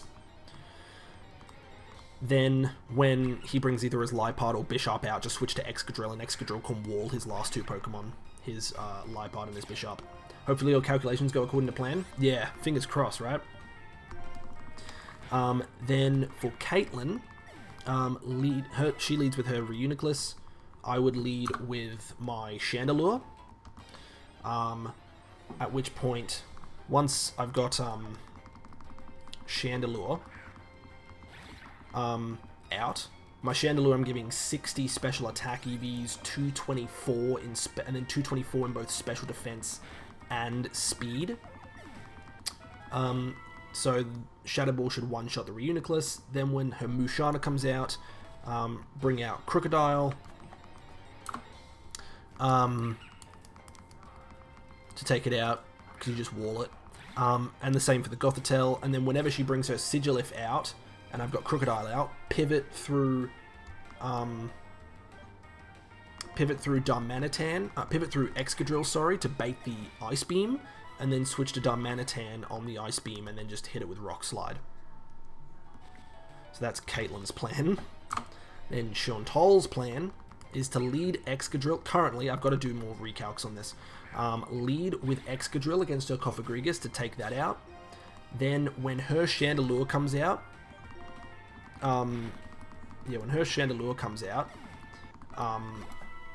switch to my Chandelure to bait the Fire Blast to get Flash Fire triggered. Then outspeed her Chandelure with mine, KO it with Shadow Ball, one shot. And then when the Golurk comes out, it will use Earthquake, again do the same switch to Emolga and then Encore strat. And then keep Emolga in when the Jellicent comes out in Thunderbolt. Krishler, welcome back, or Krishilt.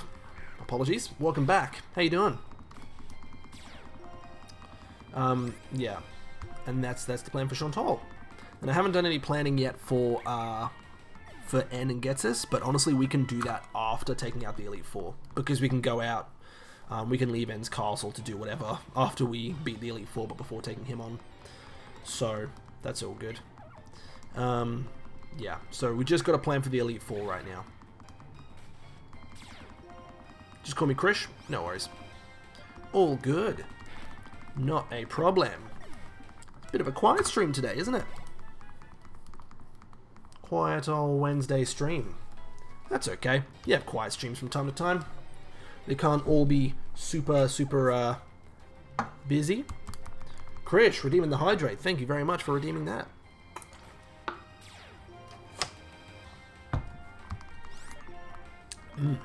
Alright.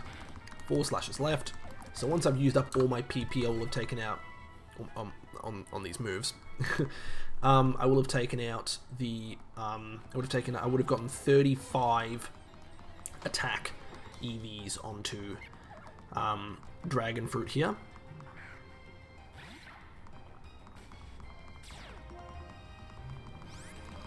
Also, earlier today, I was able to... Sorry, I can't donate anything. Don't worry about it, man.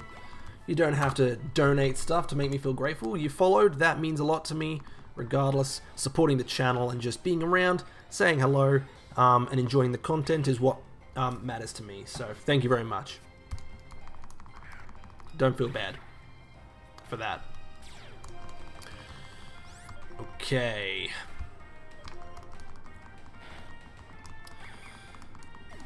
Go. One more slash we can use.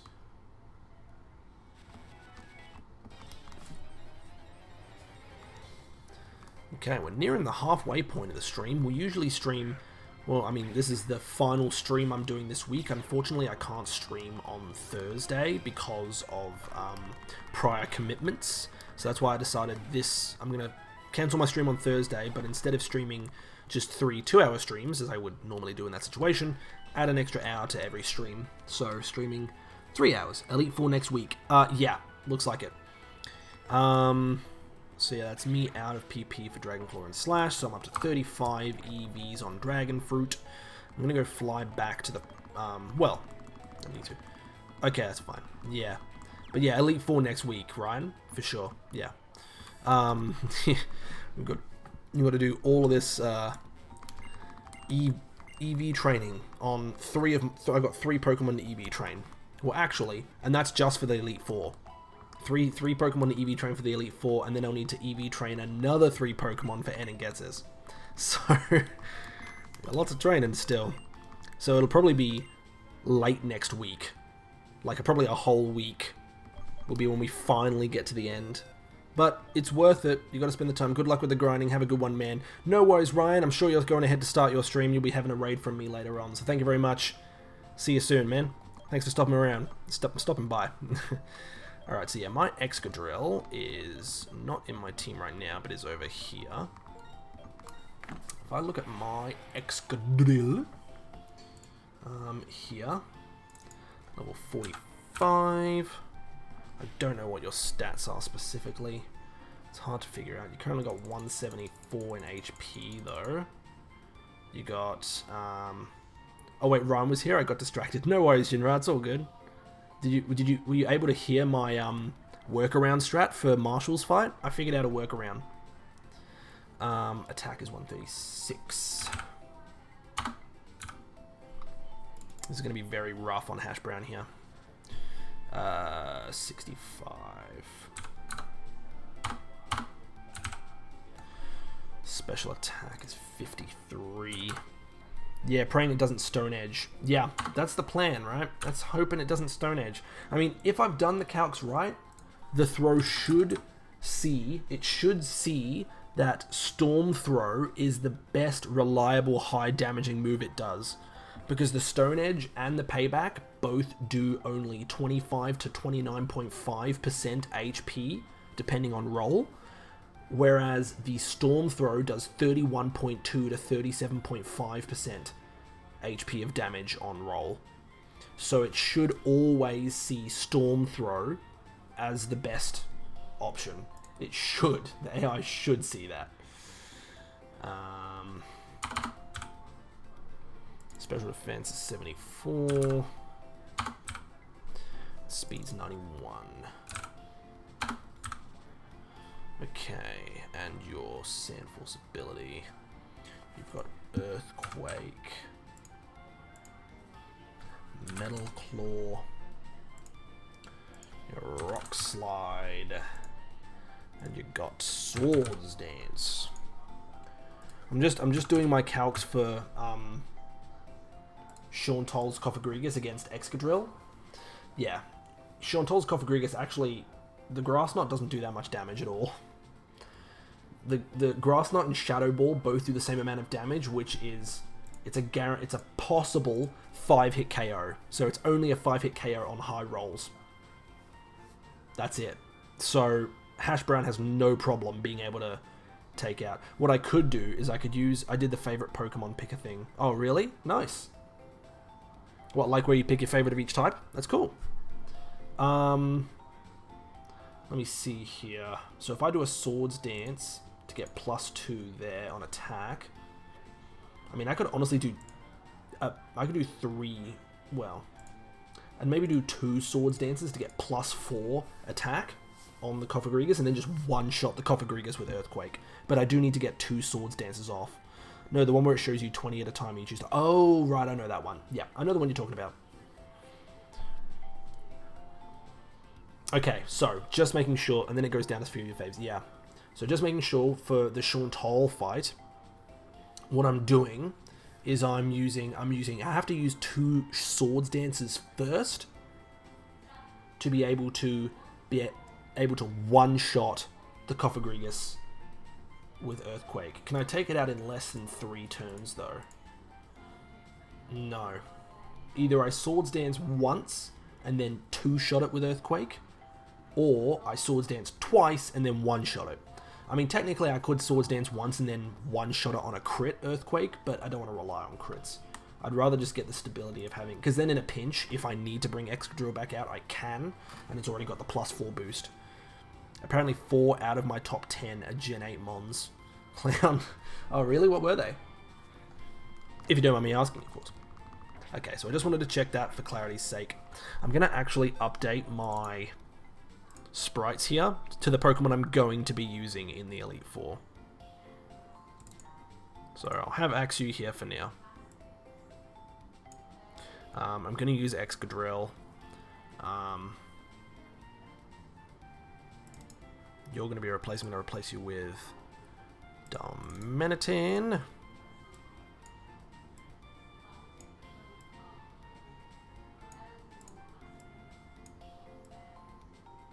You're a little bigger.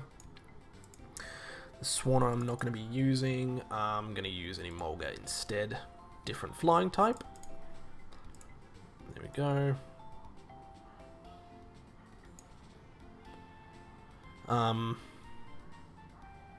Yep, sorry. Sinistea. Toxtricity because my brother loved it when we played Sword and Shield and it grew on me too. Centiskorch because based, and lastly Morpeko partly because Ryan likes it. Good selection, I'd say. Good selection. Which of those is your absolute favourite Gen 8 Mon, do you think? Out of all of those, was Sinistea number 1? Out of all your Gen 8 Mons? You're not going to be in. I'm going to be using Sinistea. Fair enough. Hey, be based about it, man. Just be confident in your pick and be like, yeah, I like Sinistea. It was number 1 out of all Gen 1 8 to 8 Mons. So technically that means that's your favorite Pokemon based on that picker, right? And that was my last Pokemon I had. It was Hexorus, Darmanitan, Emolga, Excadrill, Chandelure. So, well, you're currently a Litwick though, so find it. Where's my... Oh, I bloody didn't put them in the sprites folder because I'm a potato. Put these sprites in the right spot. So my OBS couldn't find them. I was like, where are they? I know I had them. Didn't put them in the right folder. Wow, wow.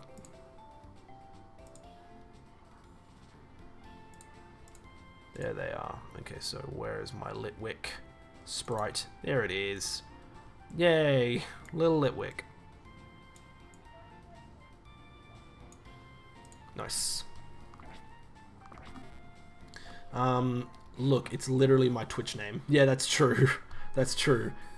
Oh, is that how you read it? Because I don't know why I didn't think of that. That's what it is, right? It's Sinistea K. Sinistea K. Why did I not think of that, man? That's cringe by me. I'm sorry.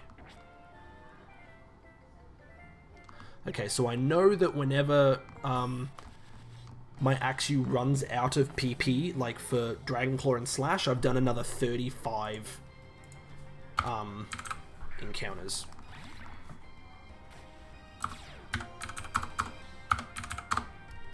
I've done another 35 EVs. Well, yeah, but I prefer Jinra or just TK. Fair enough. Fair enough. Used to be TK Jinra. Ah, cool. Cool. No worries. I mean, I used to go by a completely different name. I don't know if you ever heard of Mega... I mean, oof, boy. My name was Omega Cringe. My original Twitch name that I streamed under.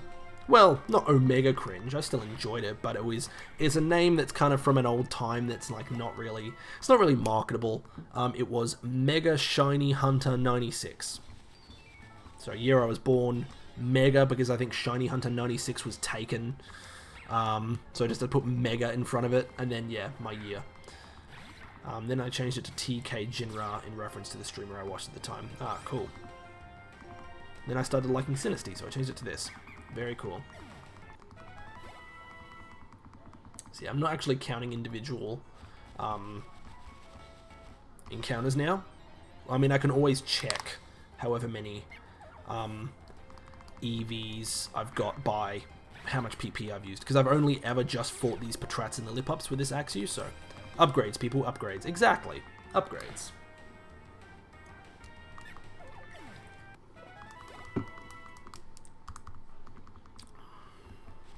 Okay, so we did 35 already in maybe about... I don't know how long it took us. If it took us maybe, say, 20 minutes... Did it take us 20 minutes? It didn't take us that long, did it? Mega Shiny Hunter 96. Yeah, I know, right? Real cool. I mean, all my old videos are still on my channel. Like my SH Matt YouTube channel. All my videos from before I changed my name say, hey everybody, Mega Shiny Hunter 96 here. So, you know. I just thought, like, when I came back to do this kind of stuff and do newer content, I thought, I need a name change. It's gotta be something that's a bit easier to read. I mean, Mega Shiny Hunter 96, you can read it, but it's really long, right? And it's just like, so, blech, you know, not appealing. So I thought, SH Matt, because then people are intrigued. They're like, oh, is it Schmat? Is it SH Matt? And then you go, you can just call me Matt. It's easy.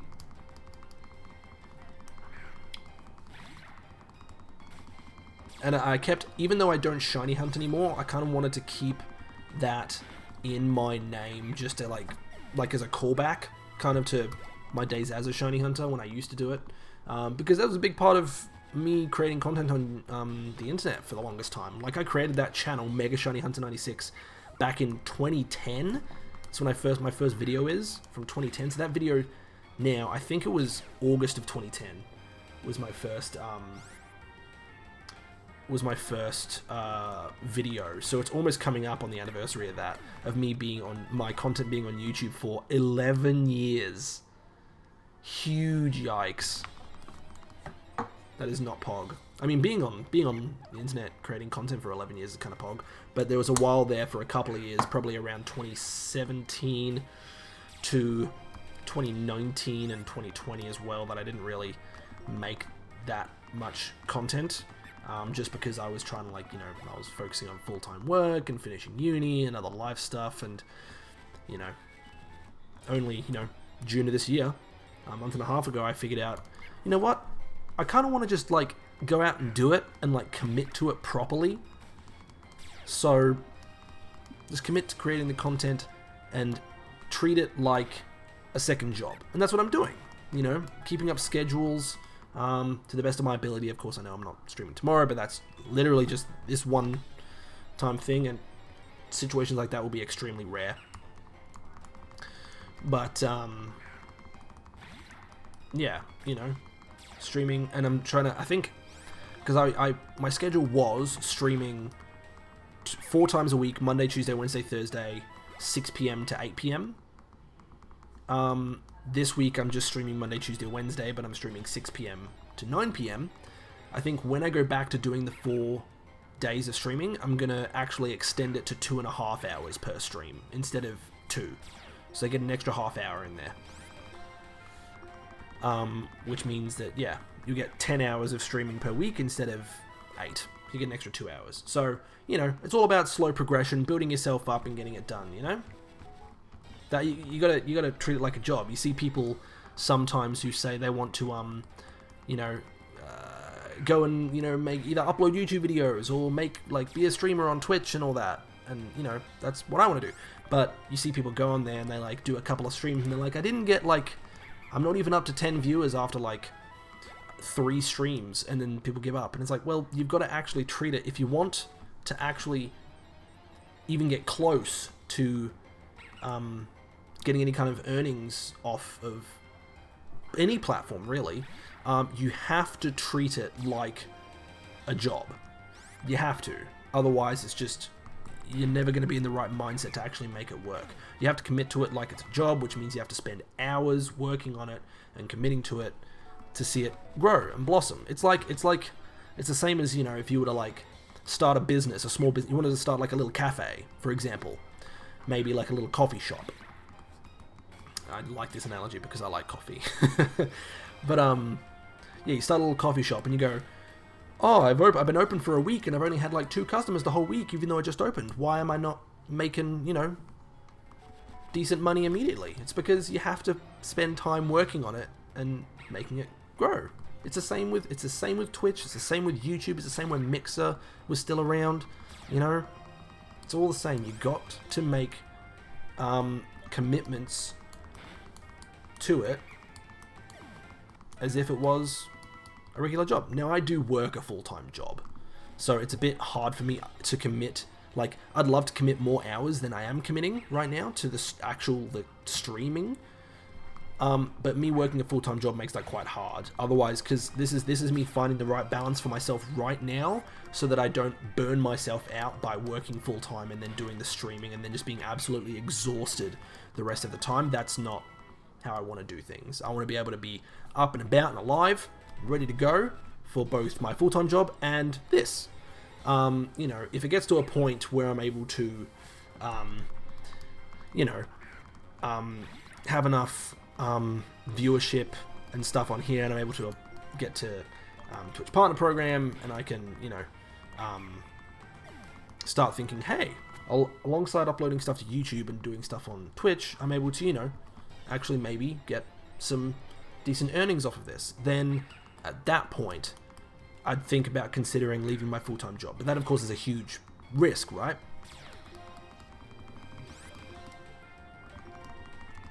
It's all a balance. You've got to find a right balance. And I know I also, you know, live in an odd time zone. I live in Australian Western Time, which is like 12 hours behind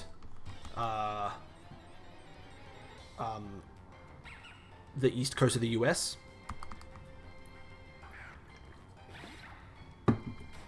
And it's like 6 to 8 hours behind Europe, or ahead of Europe, sorry.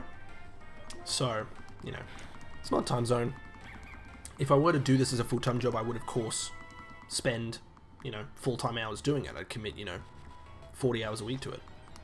At least, you know? You see a lot of the main big, or bigger, even just like moderately sized streamers who are doing reasonably well for themselves, stream quite a lot. You know, most people stream 6 days a week out of 7. And usually big streamers stream, you know, full days. So they'll stream anywhere from like 4 to 8 hours a day, 6 days a week, and only really have 1 day off. Sometimes you'll see people have 2 days off.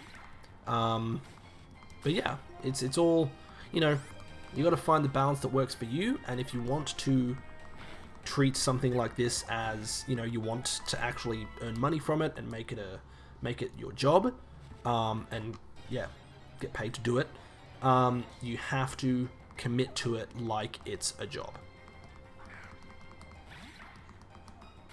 Huge spiel, rant over. I mean, you got something to talk about while I'm taking out all these, you know, getting all this EV training done, which is, you know, fun.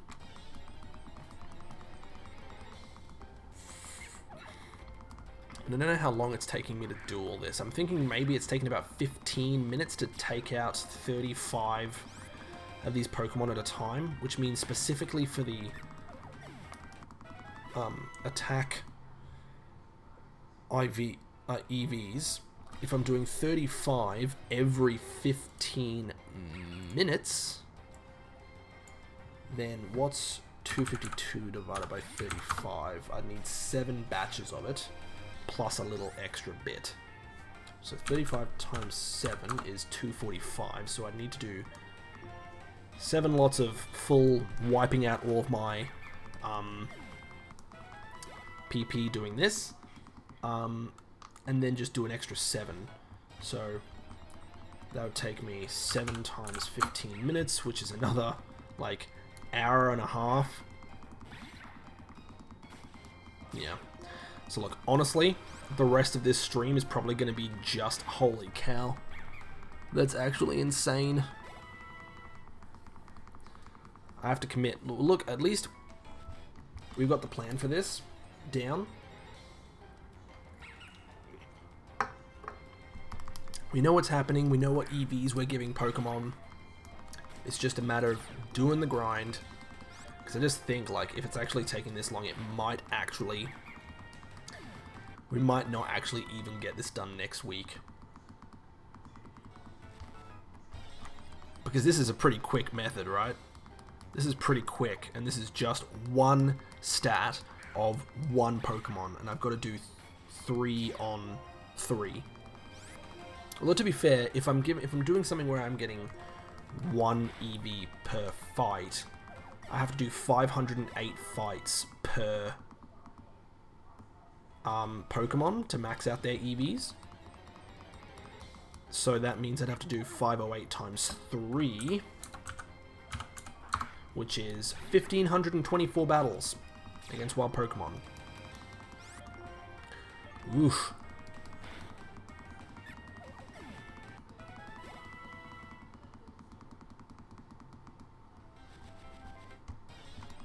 And even if the fights take, you know, if the fights take, say, 20 seconds, I don't know, could I do 3 fights a minute? I'm back, how's Pokemon? Pokemon's going good. We're still EV training Dragonfruit here. We've got our planning done. We just need to get the training done now, which is going to take, I'm just doing the calculations on it. Seems like it's going to take a while. So, yeah. Like, part of me thinks about maybe I could just try doing it off stream in my own time, but at the same time, I want to record everything, and I want to stream everything, because it's not fair on you guys if, like, you know, if I for some reason was training and I accidentally lost one of my Pokemon, then that's not on stream. I don't want that to happen, but, you know, if it were to happen and it wasn't on stream, I'd feel bad, so. Everything's got to be on stream. But if, yeah, if I did 3 battles a minute, then it would take me 508 minutes to get all my EV training done. 508 minutes, which is 8.466 hours. So actually, that would mean that we would have to spend the rest of this stream training up Axew, then spend all of next week, pretty much Monday, Tuesday, and Wednesday streams, training up the rest of the EVs for Axew, all of the EVs for my Emolga, and then all of the EVs for my Litwick, then getting them up to, like, we might just be able to take out the Elite Four right at the end of next week's stream. That might be our time frame on this, actually, because this is going to take a while.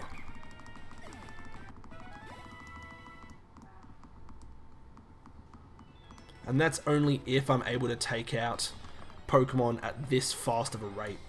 Use vitamins? That's true. I use vitamins too. I could spend money on some vitamins. I'm sure I have some vitamins now already, because vitamins give you 10 EVs, right? Because that's my last damaging move that Dragonfruit has now. So, because I'm pretty sure you're out of Dragon Claw and Slash. Yep, so it's another 35 EVs. So Dragonfruit is now up to 70 EVs in attack. You're up to 70. Let's actually have a look at my... because I'm sure I have some already. Yeah, there's a calcium right there. So where are they?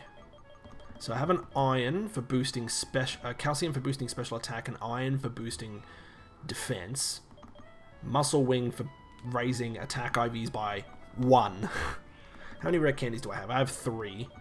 But yeah, I have 1 muscle wing. 1 muscle wing. I used carbon because I needed more speed. Or carbose, I think you mean. But yeah, so I could definitely do that. But I want to make sure that I don't need money for other stuff. I get money by fighting over and over, and then boom, fast as frick. That's true. I'm just going to make sure that I have enough money to do that. Yeah, I could do that. Because what I could do is you can only give 10 of any particular drink to a Pokemon, right? So if I want to I can only give like 10 attack boosting vitamins to Dragon Fruit, and then 10 HP boosting vitamins, and then just do the rest of them in EVs, actually fighting Pokemon. So, but I don't know where the best money making place is in Unova.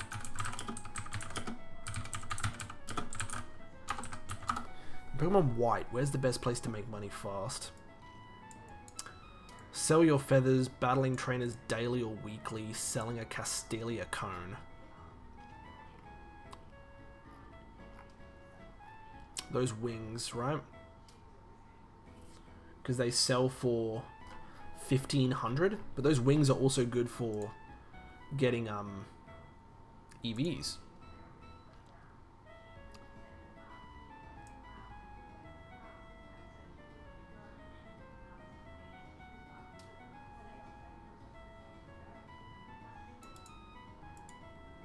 So yeah, you can maybe make 15,000 Poké-Dollars every 5 minutes, which would be 1,500 Poké-Dollars could get you, well, if you sell, yeah, if it takes you 10 minutes to get 20 wings, which is 30,000, it would take you 10 minutes to get essentially 3 carbos, so 10 minutes to get 30 EVs. You're faster just taking them out.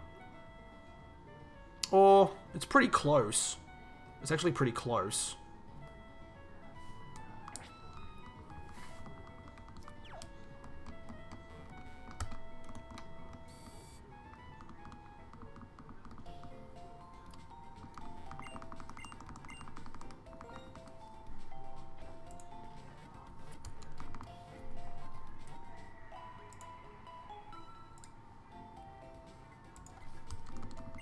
I evaluated my list and it says my favorite type is electric and my favorite gen is Gen 3.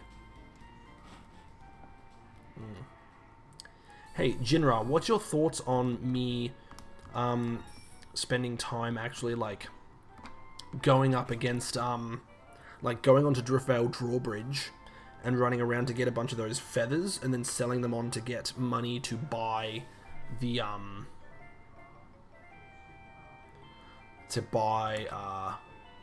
the vitamins. Is that a reasonable strat, do you think? Gen 3 has the best starters. It's a pretty decent strat. Yeah. Tell you what, I'm gonna do my strat that I had for taking out these. I'm gonna do another set here. It's also safer than Wildmons. Yeah. So what I'm gonna do is I'm gonna do my strat here for taking. You know what? I'll just run away. You know what? I'm gonna try that strat. I'm gonna try it now.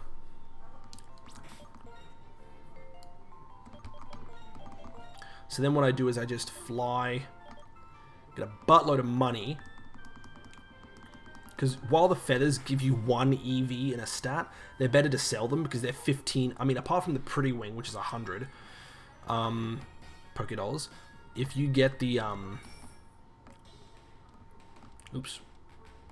if you get the, whatchamacallit, if you get the other wings, they're 1,500 each. And then, you know, so, I'm just going to make sure that I outspeed the ducklets. Where are you? There's a clever wing there. 1,500 bucks, just like that. How many speed EVs do I need from, oh, wow, I just went into that one. How many speed EVs do I need from Starly to get 1 speed IV? To get 1 speed IV? Well, you can't get IVs. Where's that shadow? What's up there? You're saying how many speed EVs do you need from Starly to get one, like, stat, do you mean? Is that what you mean?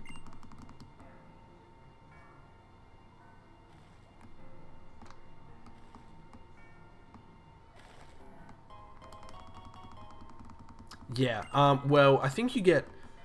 EVs only work, like, you get one stat point for every 4 EVs, but that's only at level 100. So I'm not sure how much you would need.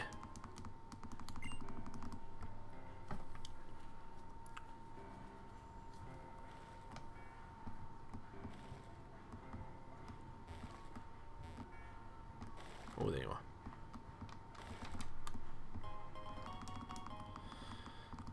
Yeah, I just know that that's how EVs work.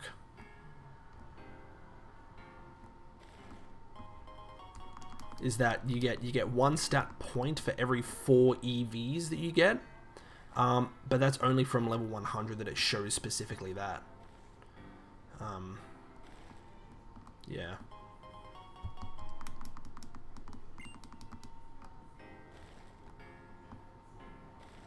Where is that one? Moving further away from it. There it is up there. Oh, finally we get a ducklet encounter. I don't want a ducklet. I want to run away.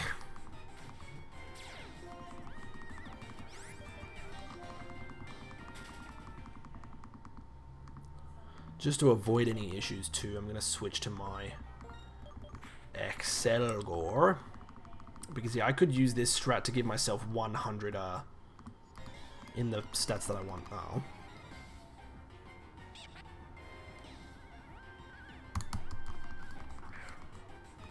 Yeah, I'm sorry that I'm not much help on that. Yeah, so, but that's all I know. Four EVs in any stat gives you 1 stat point, theoretically.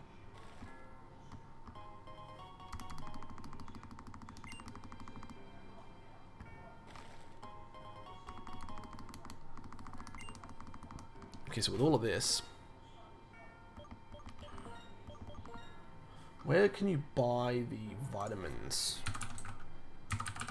Is there a... Because I know you can get them on the... you can get them on the Mall 9.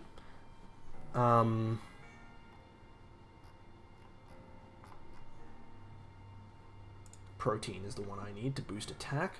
Gives 10 attack. EVs.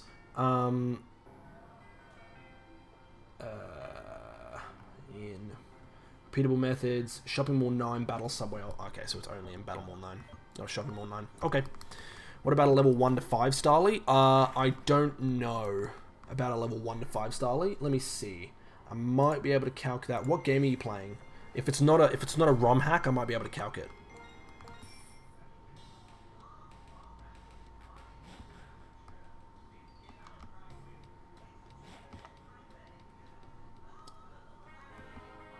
Remember, I haven't actually fought a couple of the trainers in here.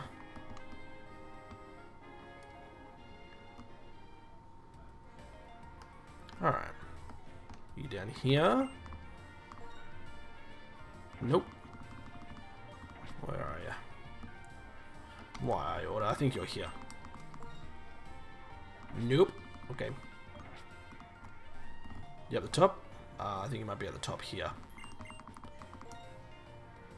Nope. This one on the left.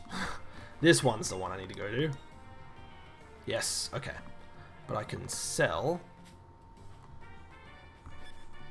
all these wings that I got. Oops, not the calcium. 2 resist wings, 1 genius wing, and 3 clever wings, and 2 swift wings. Boom. I'm gonna buy 10 of these, please. 10 proteins, please. Thank you. So now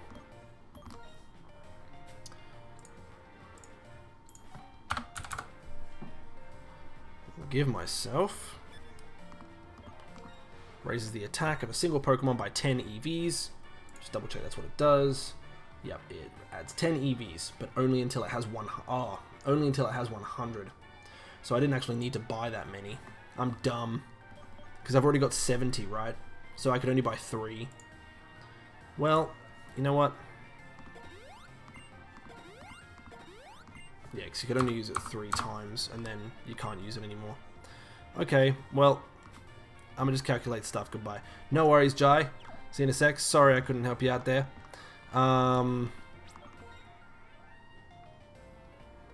What else do I need to give him? I need to give this guy HP.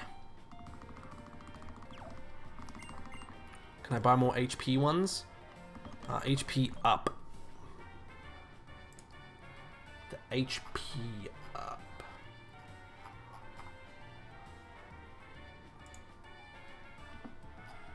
Yeah, it's 10 HP EVs. So how many of these can I buy? I can buy 5.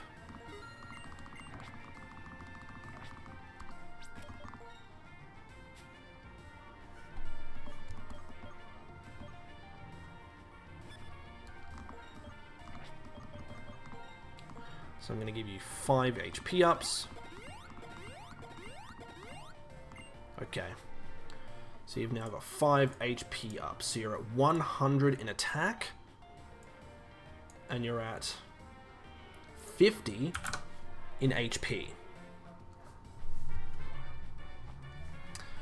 In terms of EVs. So you still need another 52 EVs in attack and another 202 EVs in HP. So I might go around the bridge some more. Well, actually, I can do it to everything. So what else? So I could buy. Yeah, I'm just gonna do a bunch of this flying around, just so I can get myself as many of these as I can, because I need. So I've done all the vitamins I can use on Axew. For my Emolga, I can use 3 lots of 10 on each. I can give it 10 HP ups. I can give it 10 of the special defense one and 10 of the speed one. Okay, what I need to do first though is I actually need to quickly go to the bathroom. So I'll be right back. Give me 1 moment. I'm just gonna head to the loo. 1 second.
Alright, I'm back.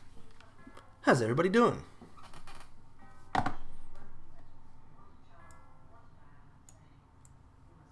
Oops. Let me see here. So I've said how much I need for each of those stats. So right now, my Axew currently has 100 in HP. 50 in HP, and it has 100 in attack and 0 in anything else. But yeah, it's got 100 in attack and 50 in HP. My Emolga currently doesn't have anything, but I've got what I needed to have up there, so that's fine in my notepad. The other one I need to grind up is my Chandelures EVs. So, let me just figure out how many of each thing I need. So I still need to buy another 5 HP ups for my Axew. I need to buy 10 HP ups for Emolga, 10 of the special defense one for Emolga, and then 10 of the speed one for Emolga. Then I need to buy 6 the special attack one, and then 10 each of the special defense and speed ones for Chandelure. So I need another 61 of those vitamins. Times that by 9,800. I need another 597,800 Poke Dollars. Which each of these things are 1,500. I need to get another 399 of these.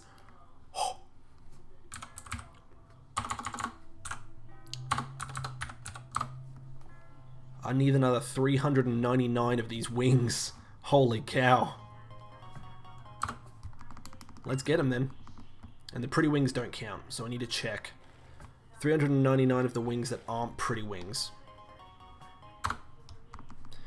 I've been here just staying quiet and enjoying the content. No worries, Matthew. You do you, man. If you wanna lurk and just enjoy the content, that's all good, my man. But hello. Good to hear from you. How are you doing? Yeah, okay, so I've got 2 so far, so I need another 397 of these stat boosting wings in order to be able to sell, yeah, in order to be able to make enough money to buy all of the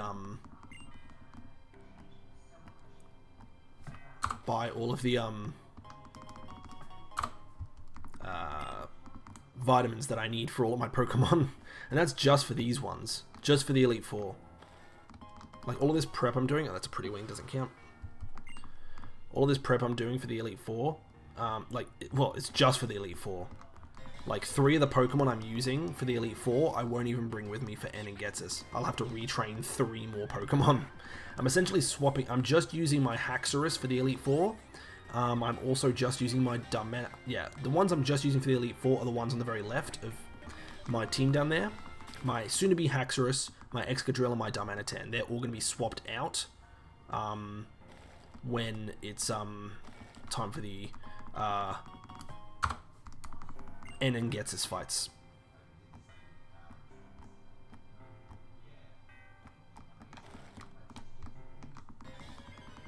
So, yeah, so the Haxorus, Excadrill, and Darmanitan will be swapped out for a Seismitoad, a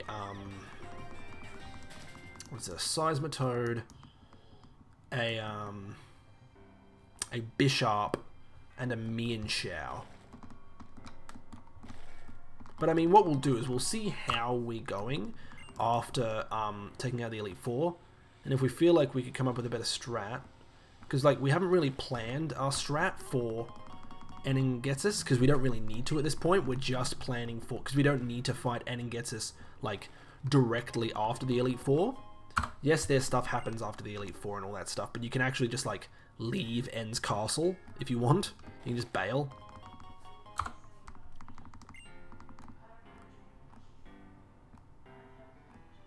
If you want, so up there. Okay, so we're down to 390 to go.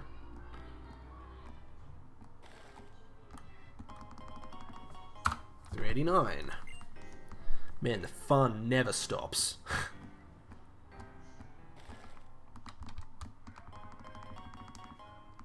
So another one.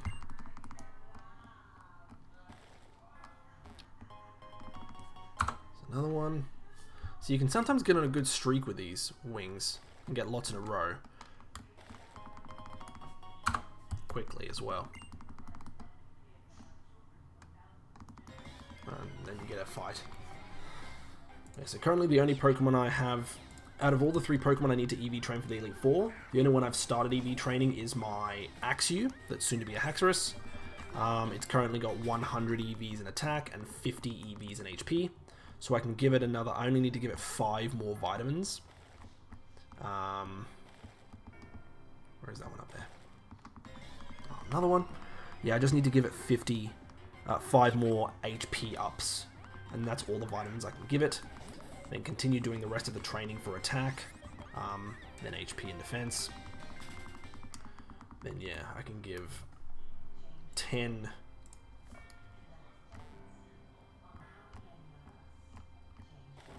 I can give 10, oh, 3 in a row, dang. I can give 10 HP ups to Emolga, as well as 10 each of the special defense and speed ones. And then I only need to give 6 of the special attacking ones to my Litwick / Chandelure, and then 10 each of the special defense and speed ones as well. So I need to pick up 20 of the special defense boosting ones and the speed boosting ones. Need to pick up 20 of each of those.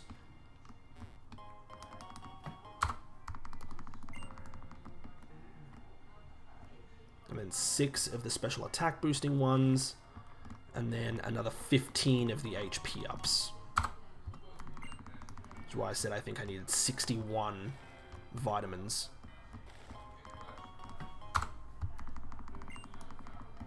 But in order to get in order to be able to pay for 61 vitamins, I need to sell off like a ton of, I need to sell off 399 of these wings.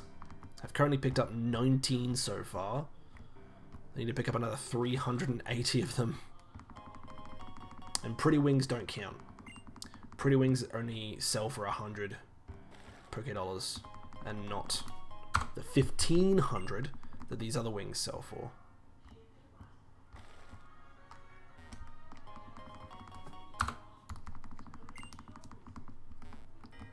But yeah, no, it's been a relatively quiet stream today, I'd say. We've only had like maybe 2 people in here, 3 people in here at a time. That's okay, you have streams like this. We're just chill, having a good time. It's 8:12 PM, so we've got another 48 minutes in today's stream. I hope this strat is for getting EVs is faster than actually fighting.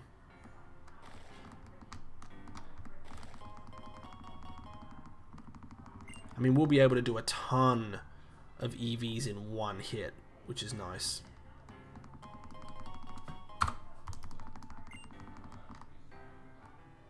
We're getting these wings pretty quickly. Oops. There we go.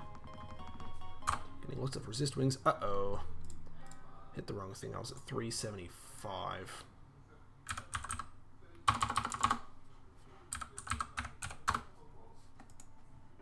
There we go. Okay. So I need another 375 wings. There we are down there. Oops. But yeah. Pretty chill.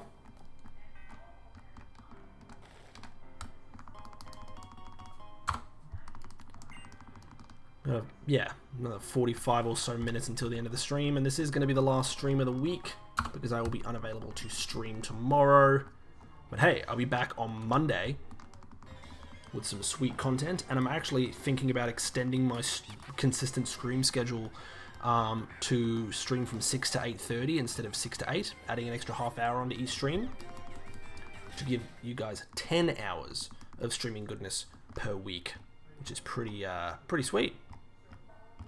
And hopefully you guys look forward to that. Yeah, I didn't understand anything what I did. That's why I'm back. Oh, no worries. I'm sorry about that. Yeah, it's hard. It's really hard to do EV calcs for low-level Pokemon. Like, yeah, you don't see much stat growth in terms of EVs on low-level Pokemon. You really start to see it on higher-level Pokemon.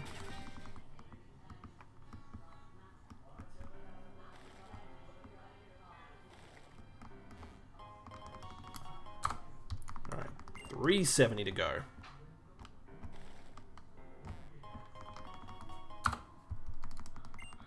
Noted, my goal is to understand EVs and IVs. Frick being a Pokemon master. Yeah, they can be confusing. You should go watch Jaywitz's old video on EVs and IVs. I think it's just called EVs and IVs Explained. Like, it's Pokemon Fact of the Day when he used to do those. That's still pretty relevant, I think. But again, it's still like, yeah, EVs are hard to calculate for low-level Pokemon. And in vanilla games prior to, like, Gen 6, it's really hard to figure out what a Pokemon's IVs are without, like, an emulator or a ROM. And then you can, like, connect it. You just walked over my feather. Jeez. Oh, that's the first video I watched. Still didn't understand it. Oh, fair enough. Well, it is pretty hard for it's hard to understand for a reason.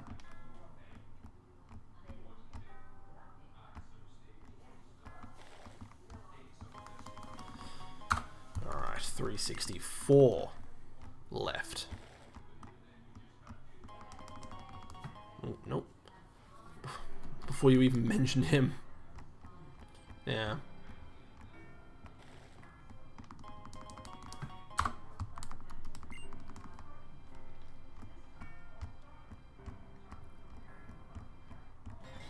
Already search first on YouTube and not Google? Yeah.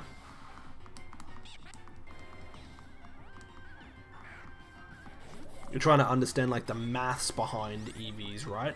And IVs? Because I think the general, like, definition, like, the general just, like, example of what it, like, basically is, like, an analogy of what it is, makes sense. But even I don't understand the maths behind EV and IV calculators, like, how to calculate it.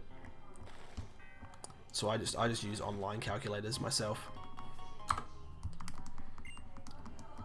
You said level 100 equals 4 mons.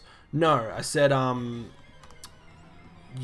level 100, 4 EVs on a Pokemon's particular stat gives you a +1 in that stat. Yeah. Yeah. So if you have a Pokemon, right, that at level 100, just for example, a Pokemon at level 100 that had a 100 HP, but no HP EVs, if you gave it 4 HP EVs, its HP stat would go from 100 to 101. If you then gave it another 4, so it had 8 total HP EVs, it would be at 102 HP instead of 100. So all the way up to, like, yeah, so if you had 80 HP EVs on a Pokemon that without HP any EVs would give would have just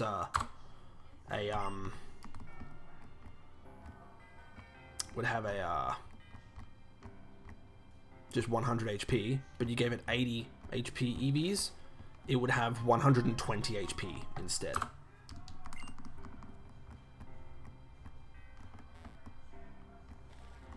But that calc only works with Pokemon at level 100. So I don't know, below level 100 I don't know how it's calculated.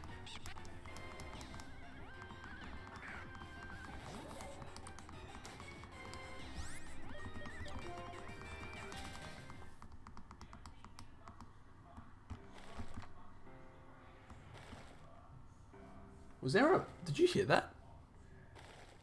Was that a cry for Pokemon? On the bridge? Thought it was.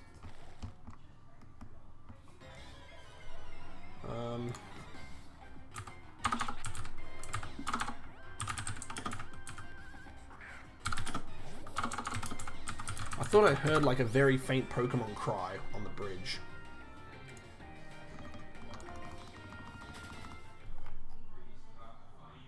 Yeah, so look, I can give you the modern system for EVs, but it's like really this doesn't really help. It says that at level 100, the formula for determining the stat difference between a Pokemon trained in that stat and an untrained Pokemon is,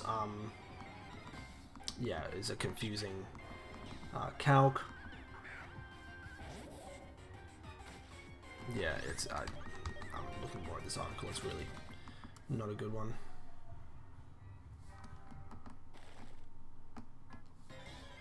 Yeah, another one, another battle.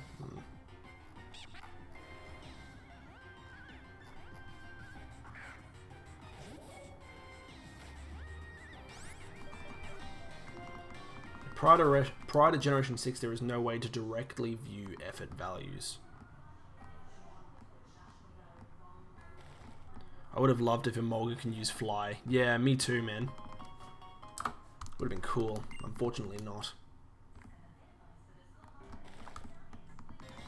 Man, lots of battles. Ugh.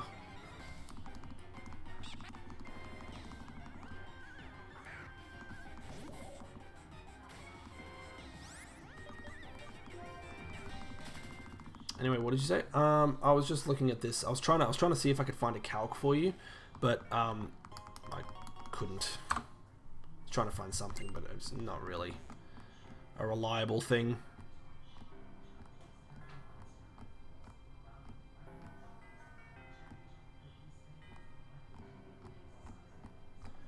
Okay, we still need another 354 of these wings.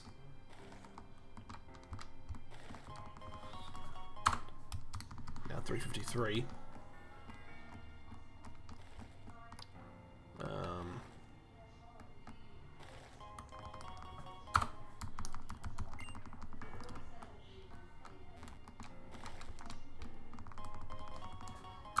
So we're essentially getting, I think like 10 EVs for every 7 of these wings that we pick up, apart from pretty wings.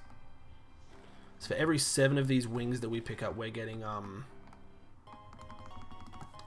10 EVs. So if we can pick up 7 of these faster than we could take out 10 of the Pokemon that would give these EVs, then yeah. That would work. I think it's working. By the way, on the video he said 4 Dittos equals 1 EV. Really? I think he... Well... What would Ditto give? Maybe he means 4 Dittos, because Ditto might give 1 specific EV. Might give 1 specific type of EV. He might have misspoke, because Ditto gives 1 HP EV. One Ditto gives 1 HP EV, meaning if you take out 4 Dittos, you get if you take out 4 Dittos, you get 4 HP EVs, which means that at level 100 you would get 1 extra full stat of HP. When I say stat, I mean the actual number that you see on the stat screen. You would get an extra 1 HP for taking out 4 Dittos if your Pokemon was at level 100 and hadn't gotten any EV training or anything like that before.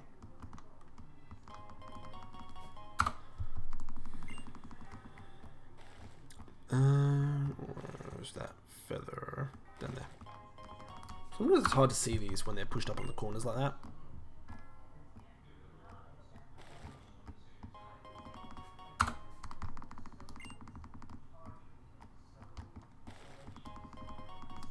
Nice, getting a good streak. How much EVs do they give at level 100? A Pokemon gives the same EVs to you. A wild Pokemon or an enemy Pokemon gives you the same EVs, same number of EVs, regardless of what level it is. A level 5 Ditto will still give you 1 HP EV. A level 100 Ditto would also give you just 1 HP EV.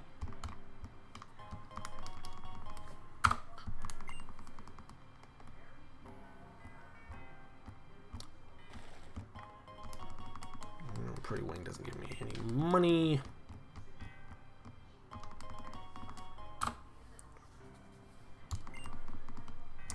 EV isn't the stat, right? No. I know that's it's very confusing. The stat when I say stat, I mean specifically the number that you see in your stat screen. I'm sorry if I'm bothering you, by the way. No, it's fine. It's all good. Yeah, no, when I say stat, I mean the stat that appears, like the actual number that appears in your stat screen when you look at it. So, like, when I say if you have like a 100 in HP, is that where it is? Yeah, a 100 in HP, and then you get one stat in HP, that's meaning your HP is going from 100 to 101.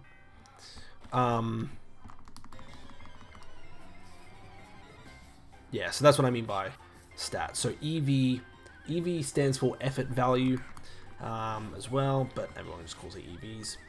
4 EVs gives you 1 stat point. I should call it a stat point, right? Call it a stat point. So plus 1, yeah. If you have a Pokemon that has 100 HP, if it gets 1 stat point in HP, its HP will go up to 101.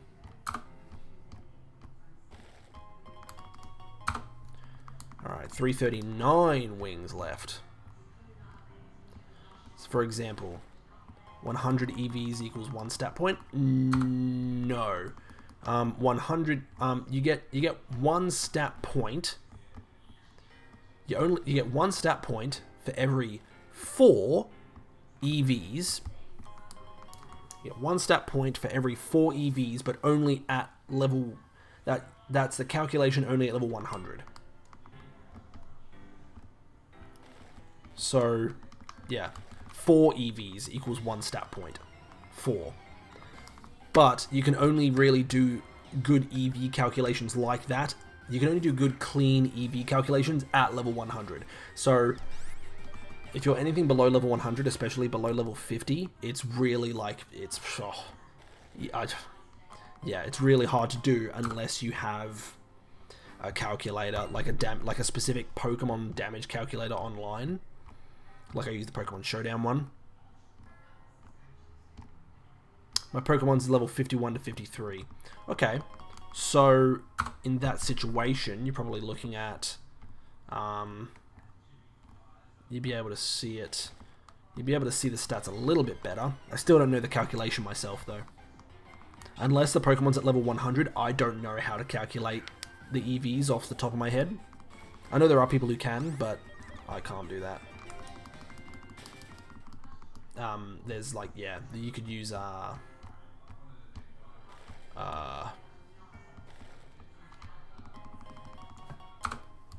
something like the Pokemon Showdown damage calculator would be able to tell you.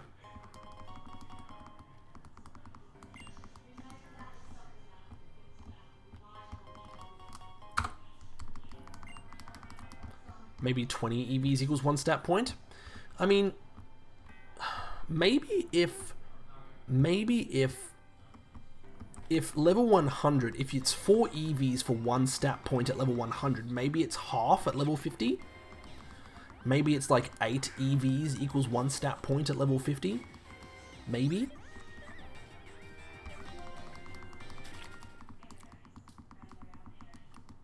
Maybe it's something like that. Again, don't quote me on that because I don't know. Yeah, I'm not sure myself, but that could be how it works.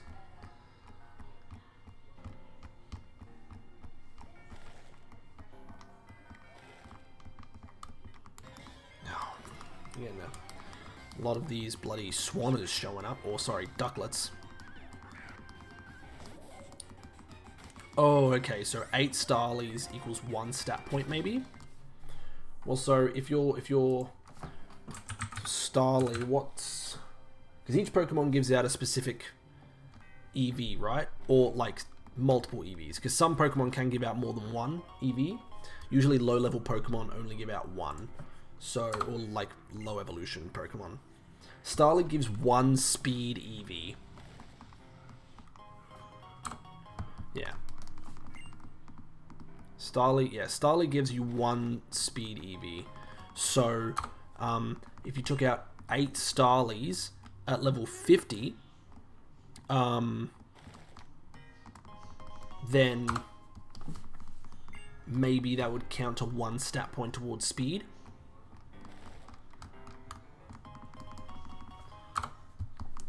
And of course, all of this only works on a Pokemon that hasn't been battling before. I mean, I'm sure you know that, right? Like EVs only work on, like, you start, like, your Pokemon gets EVs, once it, as soon as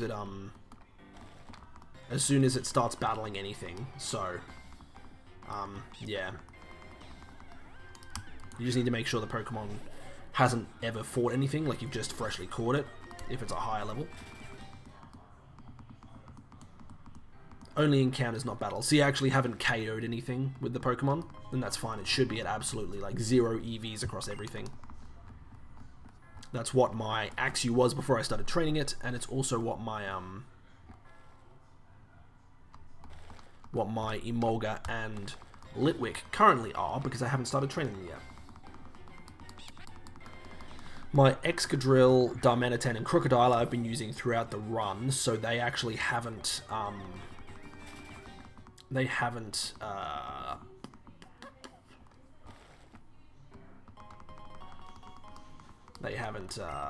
whatchamacallit. They've already like they've already been getting EVs just for battling trainers throughout the game. Wait, some of my Pokemon killed like a lot of Pokemon encounters. Well, those Pokemon probably have EVs on them then already. Well, they have to. If a Pokemon KOs an opponent Pokemon, whether it's wild or in a trainer battle, it gets EVs from that. That's just how the game works, I'm pretty sure.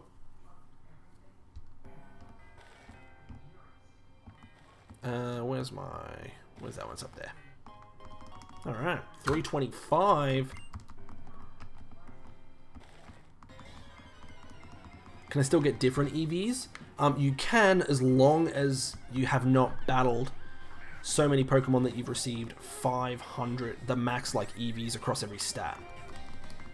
Across your whole Pokemon. Because a Pokemon can only ever receive a total of 510 EVs. And then it just stops getting EVs. You can't get any more.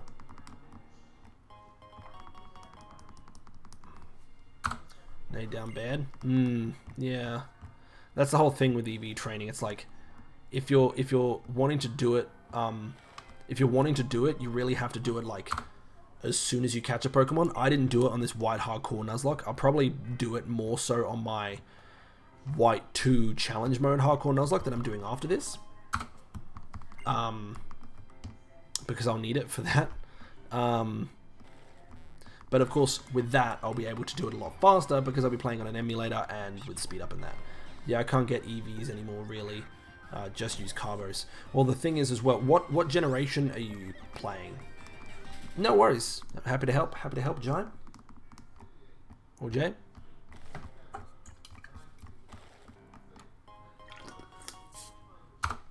Gen 4. Okay. So yeah, so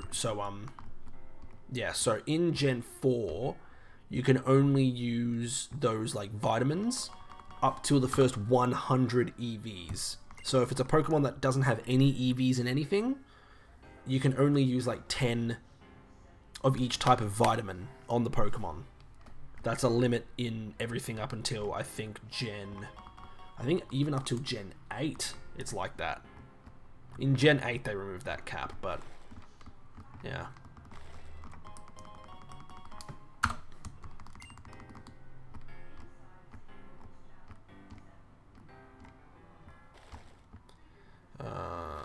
Where are we? Then right down there. Sometimes it says it doesn't affect the Pokemon. Yeah, so in that situation, it means that your Pokemon already has at least 100 EVs in that particular stat, and it can't get any more vitamins.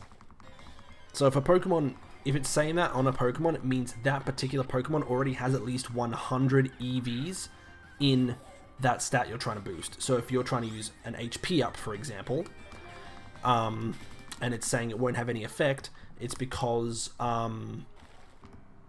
that Pokemon already has at least 100 HP EVs on it. Ooh, there you are. Oops, no, that's not a bloody... Damn it.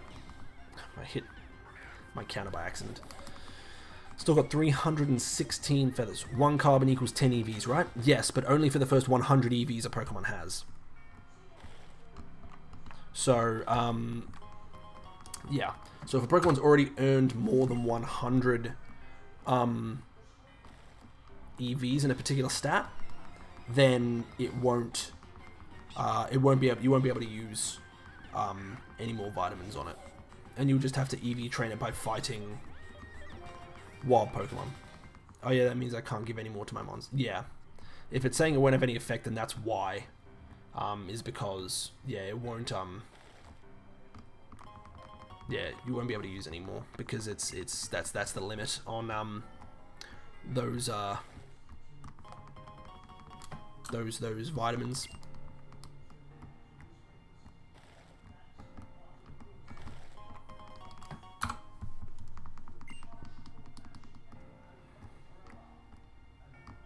Oops. I missed. Dang it.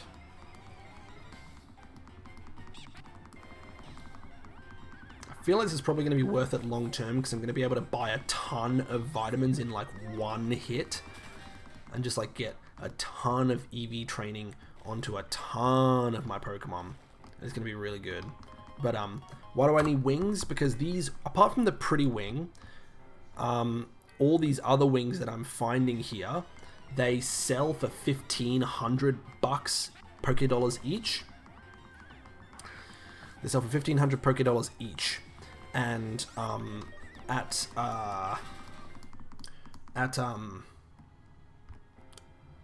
the Shopping Mall 9, I want to buy those vitamins you're talking about. Those ones that like give you 10 EVs in each stat. But those as I'm sure you're aware, those vitamins are not cheap. They are 9,800 Poké-Dollars per vitamin, and I need to get like 61 of them all together to do as much EV boosting as EV training, like give as much EVs as I can within the limit of vitamins to my Pokemon. So yeah. But in order to do that, I need to make money. So really, I'm getting these wings purely for money purposes. This is probably one of the fastest ways to make money in Gen 5, is because like I said, each of these wings, apart from the pretty wing, so Muscle Wing, for example, is one of them, you can sell it for 1,500 bucks. And you get them pretty quickly, well, you can. But in order to get enough money to be able to buy 61 vitamins, I need another 307 of these wings. Now 306. I need 306 more. So I need a lot, but it's going to do a lot of like it's going to take a long time to get all of these. What's going on? My phone's going like crazy.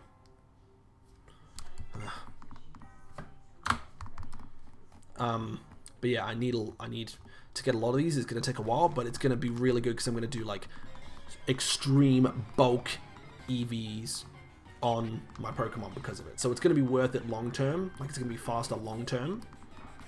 It's just in the immediacy of like thinking, oh, I have to get another 300 of these wings is, you know, can kind of irritating, but I think we're doing alright. It's just these bloody Emolga fights are being annoying.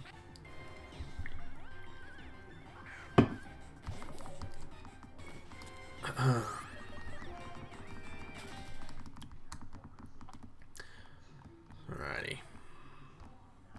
Yeah, so we'll be doing this probably for the rest of tonight's stream, and probably a good amount of next Monday's stream as well. We'll be doing this, which I know is not really that exciting to watch, but is necessary to, you know, try and EV train these Pokemon as fast as possible.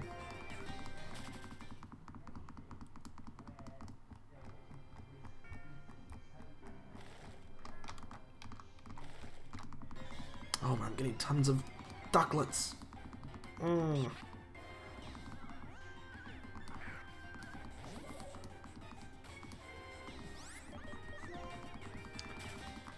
There's some fights in Gen 4 I can repeat to get money. nice. No, I got my info still. Cool. Come on. Like PC said, grinding stuff is also a technique. Yeah, of course. Totally valid technique. Ooh, we're getting a lot of swanners at the moment. I don't like it.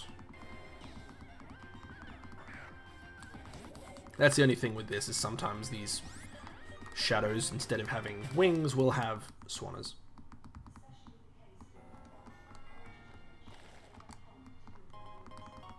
A little bit of a weird noise there. Bit of an audio glitch on my capture card. Oh, come on! So many. Dang it. Slowing stuff down.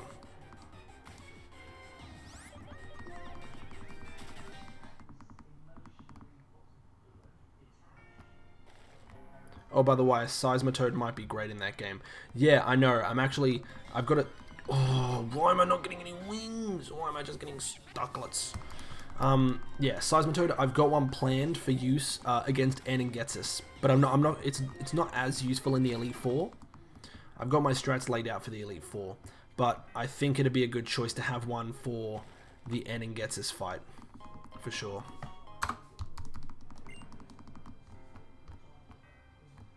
And I'm going to pretty much be master balling the Reshiram, or sorry, the Zekrom. I'm going to master ball the Zekrom because I'm not going to bother fighting that thing. Yeah, see, there was a Pokemon cry there. Did you not hear that as well? Sounded like one. Again. But hey, we've got 99 wings so far. 99 down. 100 down now. 299 to go. Whew. We're a quarter of the way there. So, I mean, at this rate, it seems like I'll be able to get them all within about another hour and a bit. So probably, maybe just a little under half of next Monday's stream will be getting the rest of these wings. You rich. Yeah, not rich enough yet. If my calculations are right, when I sell all of this, I'll like go from having no money to having a little over $500,000 Poké-Dollars. Which will be enough for me to buy the 61 vitamins that I need.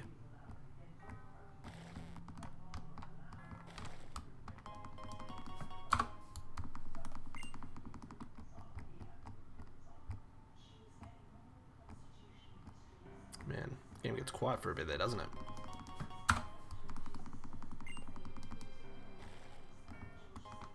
We're getting a good stretch of wings. That one's a pretty wing, though. I've jinxed myself now. Next one's going to be a ducklet. I can tell. Told ya. Dang it. Ugh.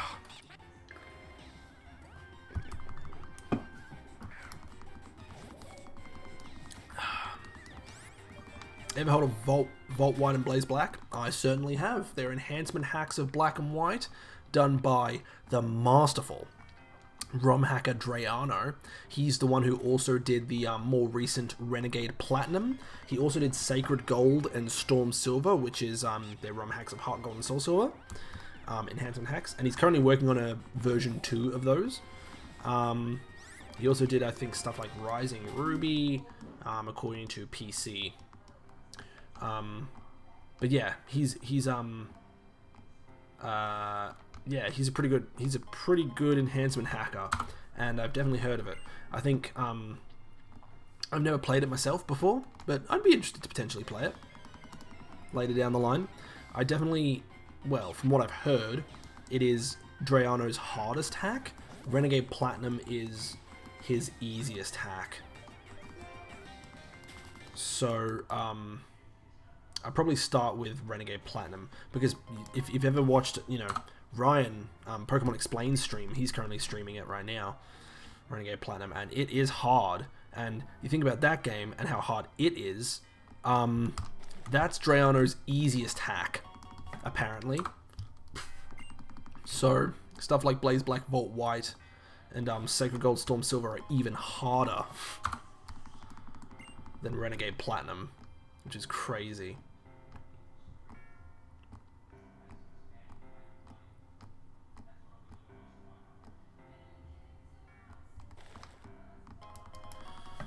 Okay, we're down 288 wings to go. Yeah, I'm not playing that.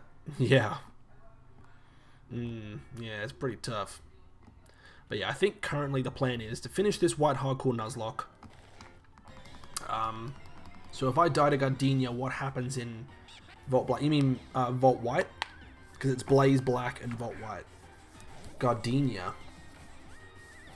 Are you just playing Vanilla Platinum, or are you playing Renegade Platinum? But yeah, regardless, if you're done with Gardenia, what happens in Blaze Black and Vault White? Pain is what happens. Very, very tough. But yeah, for me, you're playing Renegade Platinum. Yeah, so while Renegade Platinum is still hard, and it's a harder version of Platinum, yeah, apparently Blaze Black Vault White are harder than that. So it's a lot of pain. A lot of people like consistently wipe to Lenora. I mean, she's hard in Vanilla, or like, you know, harder. She's tough at least. Maybe not a guaranteed run killer, but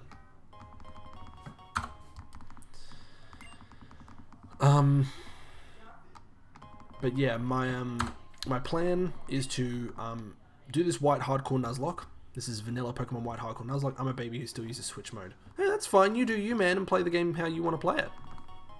I have no problems with you doing that. It's not the way I'm personally playing it, but, you know, if that's the way you want to play it, no problems. I have no qualms with that. But, yeah, I'm gonna finish this White Hardcore Nuzlocke, then I'm going to go into a White 2 Hardcore Nuzlocke, specifically White 2 Challenge Mode Hardcore Nuzlocke, which I feel like is going to be a good stepping stone to, like, the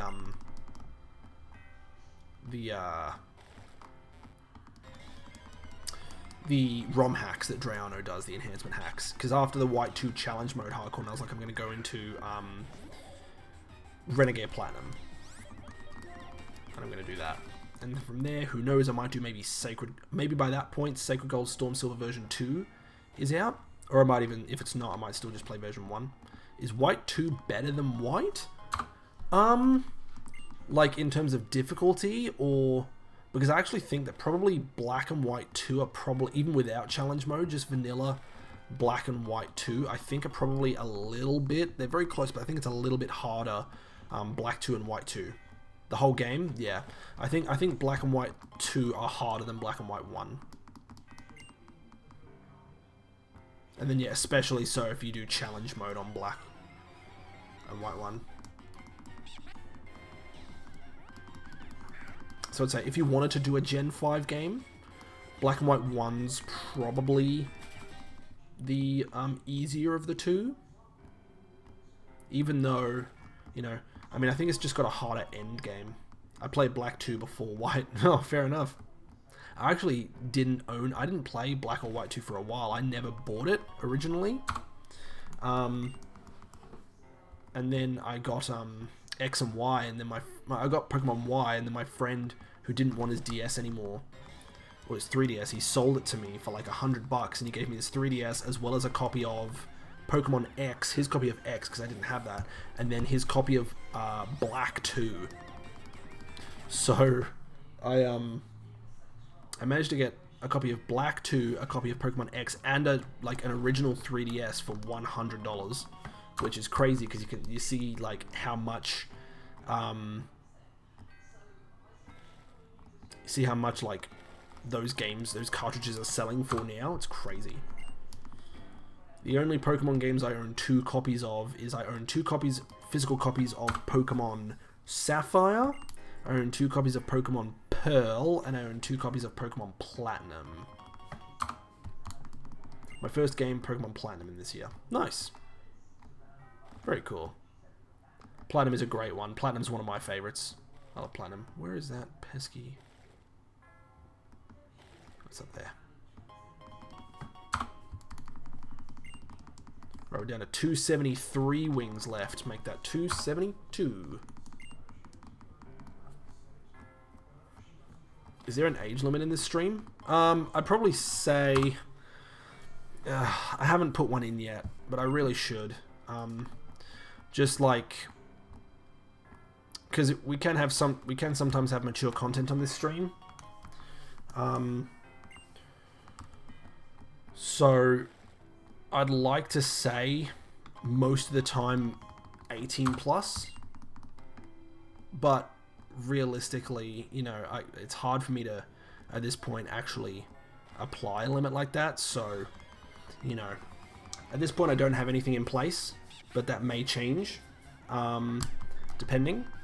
I'd like to be, of course, as inclusive as possible, but, you know, if I'm talking about mature topics that I want to talk about on stream, you know, there's a certain, you know, I don't want to be talking about, like, you know, super mature stuff to underage people, you know? I'm not really about that.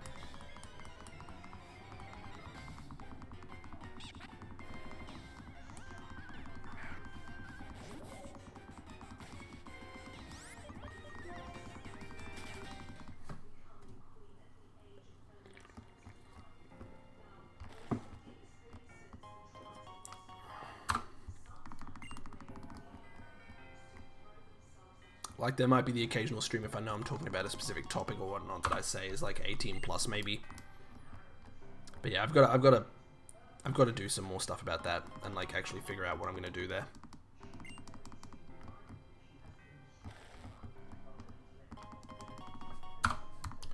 All right, 266 wings left. That pretty wing doesn't count. Alright, we're in the final 10 minutes of the stream. Maybe even final 9 minutes of the stream. Since I hear a lot of people talk about Pokemon, so I got an emulator, download Pokemon games and start playing this year of 2021. Nice! Hey, Pokemon's fun. I like it, man. It's good. Oops, sorry, what are you apologizing for? It's all good, my man.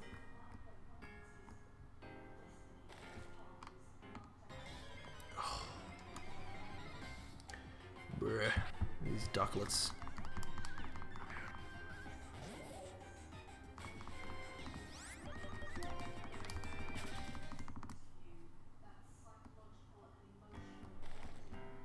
Alrighty. 265 wings left.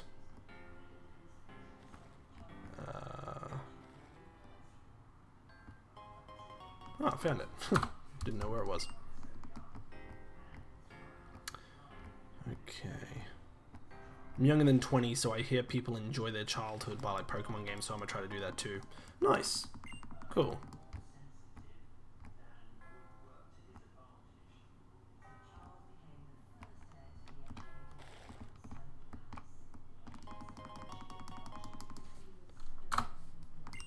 Joseph to pick, absolutely, man. Have fun. It's great. Yes, absolutely. Dr. Zwab says it correctly. And also, welcome to the stream, Dr. Zwab. How you doing? You kind of caught me at the tail end of my stream, farming for a bunch of wings to get some vitamins. But yeah, how you doing?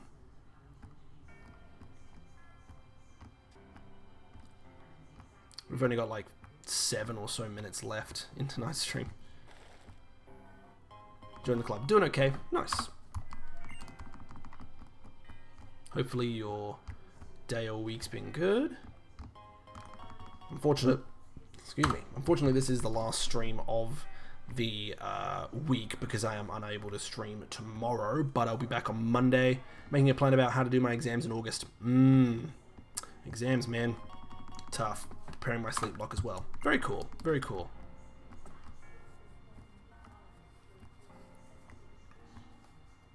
Yeah, good luck for the sleep block. That sounds intense. I don't mean camping.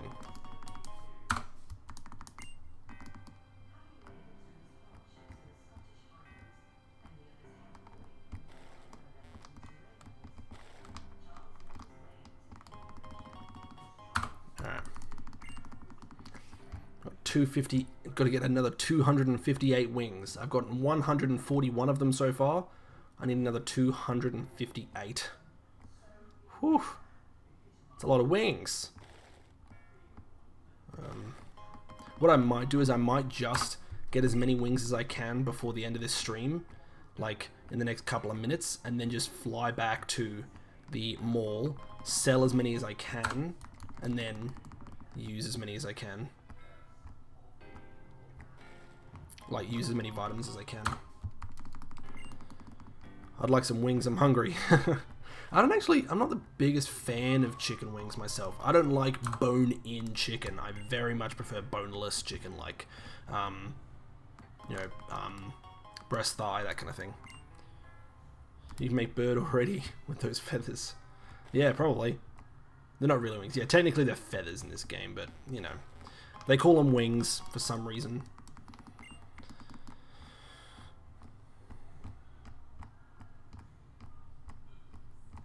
Alright, we're down to 254 wings left. Yeah, it's a ducklet encounter. Fun, fun, fun.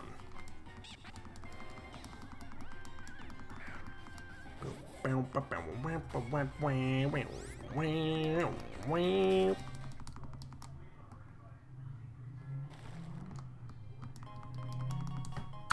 muscle.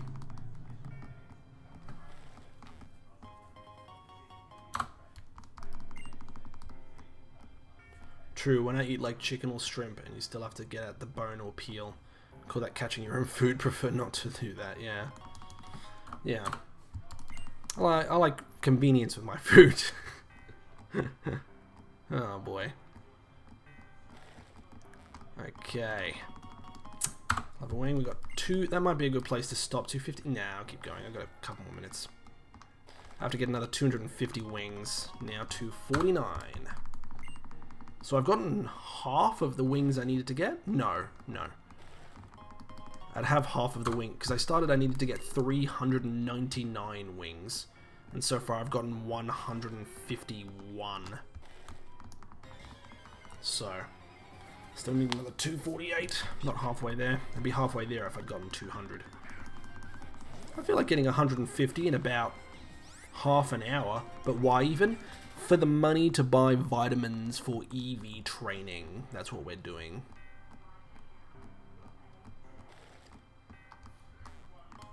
Trying to get as many wings as we can so we get a ton of money so we can buy a ton of vitamins to do a ton of bulk EV training. Yeah. Just to try and save us a little bit of time. I know it seems like this is taking a lot of time, but it would take even longer to, like, do the entire EV training just on battling. Okay, getting a few more quick ones, that's good. Alright, I might try to get one more. Alright, good. Maybe one more. Cheeky one more. Ah, it's a duckling cannon. Alright, that'll be it. So I got 156 wings. Which is about, maybe, it's somewhere between a third and a half of however many wings I needed to get. I have 243 wings I needed to get. Still. Need to get another 243 wings. Go back to Shopping Mall 9 and sell all of these in bulk and get a ton of money.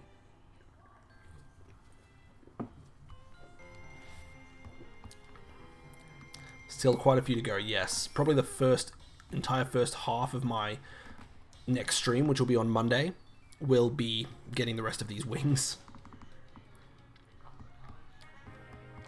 It's important to do the EV training, man. It's important to do it. Alright, Shopping Mall 9. I'm going to run all the way up to the top. Talk to this guy here. This guy's the guy who sells the vitamins, but I'm going to sell a ton of these wings. I have 25 health wings,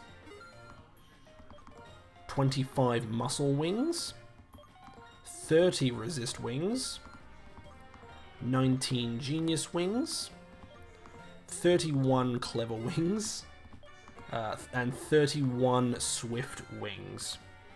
Whew! That's a lot. So now I need to buy. So what have I got? I need to buy another 5 HP ups for my Haxorus, then 10 more for my Emolga. So I need to buy another 15 HP ups. There you go. 15 HP ups. Okay, then I can buy another 10 of something else. So what else do I need to get? I need to get special defense. So let me get 10 special defense ones, which are zincs. Excuse me. There we go. I'm down to $41. That's it. Nice. Alright, so let's give all these to my Pokemon now. I got them. So the HP ups. I should be able to give another 5 to Dragon Fruit here. Nice. And that should say whenever the effect. Good. So we're now up to 100 HP EVs out of the 252 we need on our Axew here. And that'll be it for today's stream. I'm going to finish that there. I'll be able to give the other EVs to the Pokemon when I have them in my team. So, thank you guys so much for tuning into today's stream. I really hope you enjoyed it. If you enjoyed the stream and you haven't already, be sure to follow the channel or even subscribe. It means a lot to have your guys' support, and I want to grow this channel into something that can be something with earning some money for me. So it'd mean a lot if you could do that. Also follow me on Twitter at @shmat_. I post all the time when I go live there, about 30 minutes out from a stream, and also when I've got updated schedules and that, I post it there, and general life stuff. If you want to catch up on any of these streams, I upload all the video versions of these streams to my YouTube channel. Just search up shmat. You can find me there. For now, I'm going to go ahead and get a raid set up for Ryan at Pokemon Explained. So we're going to head over to his channel and get a raid ready for him.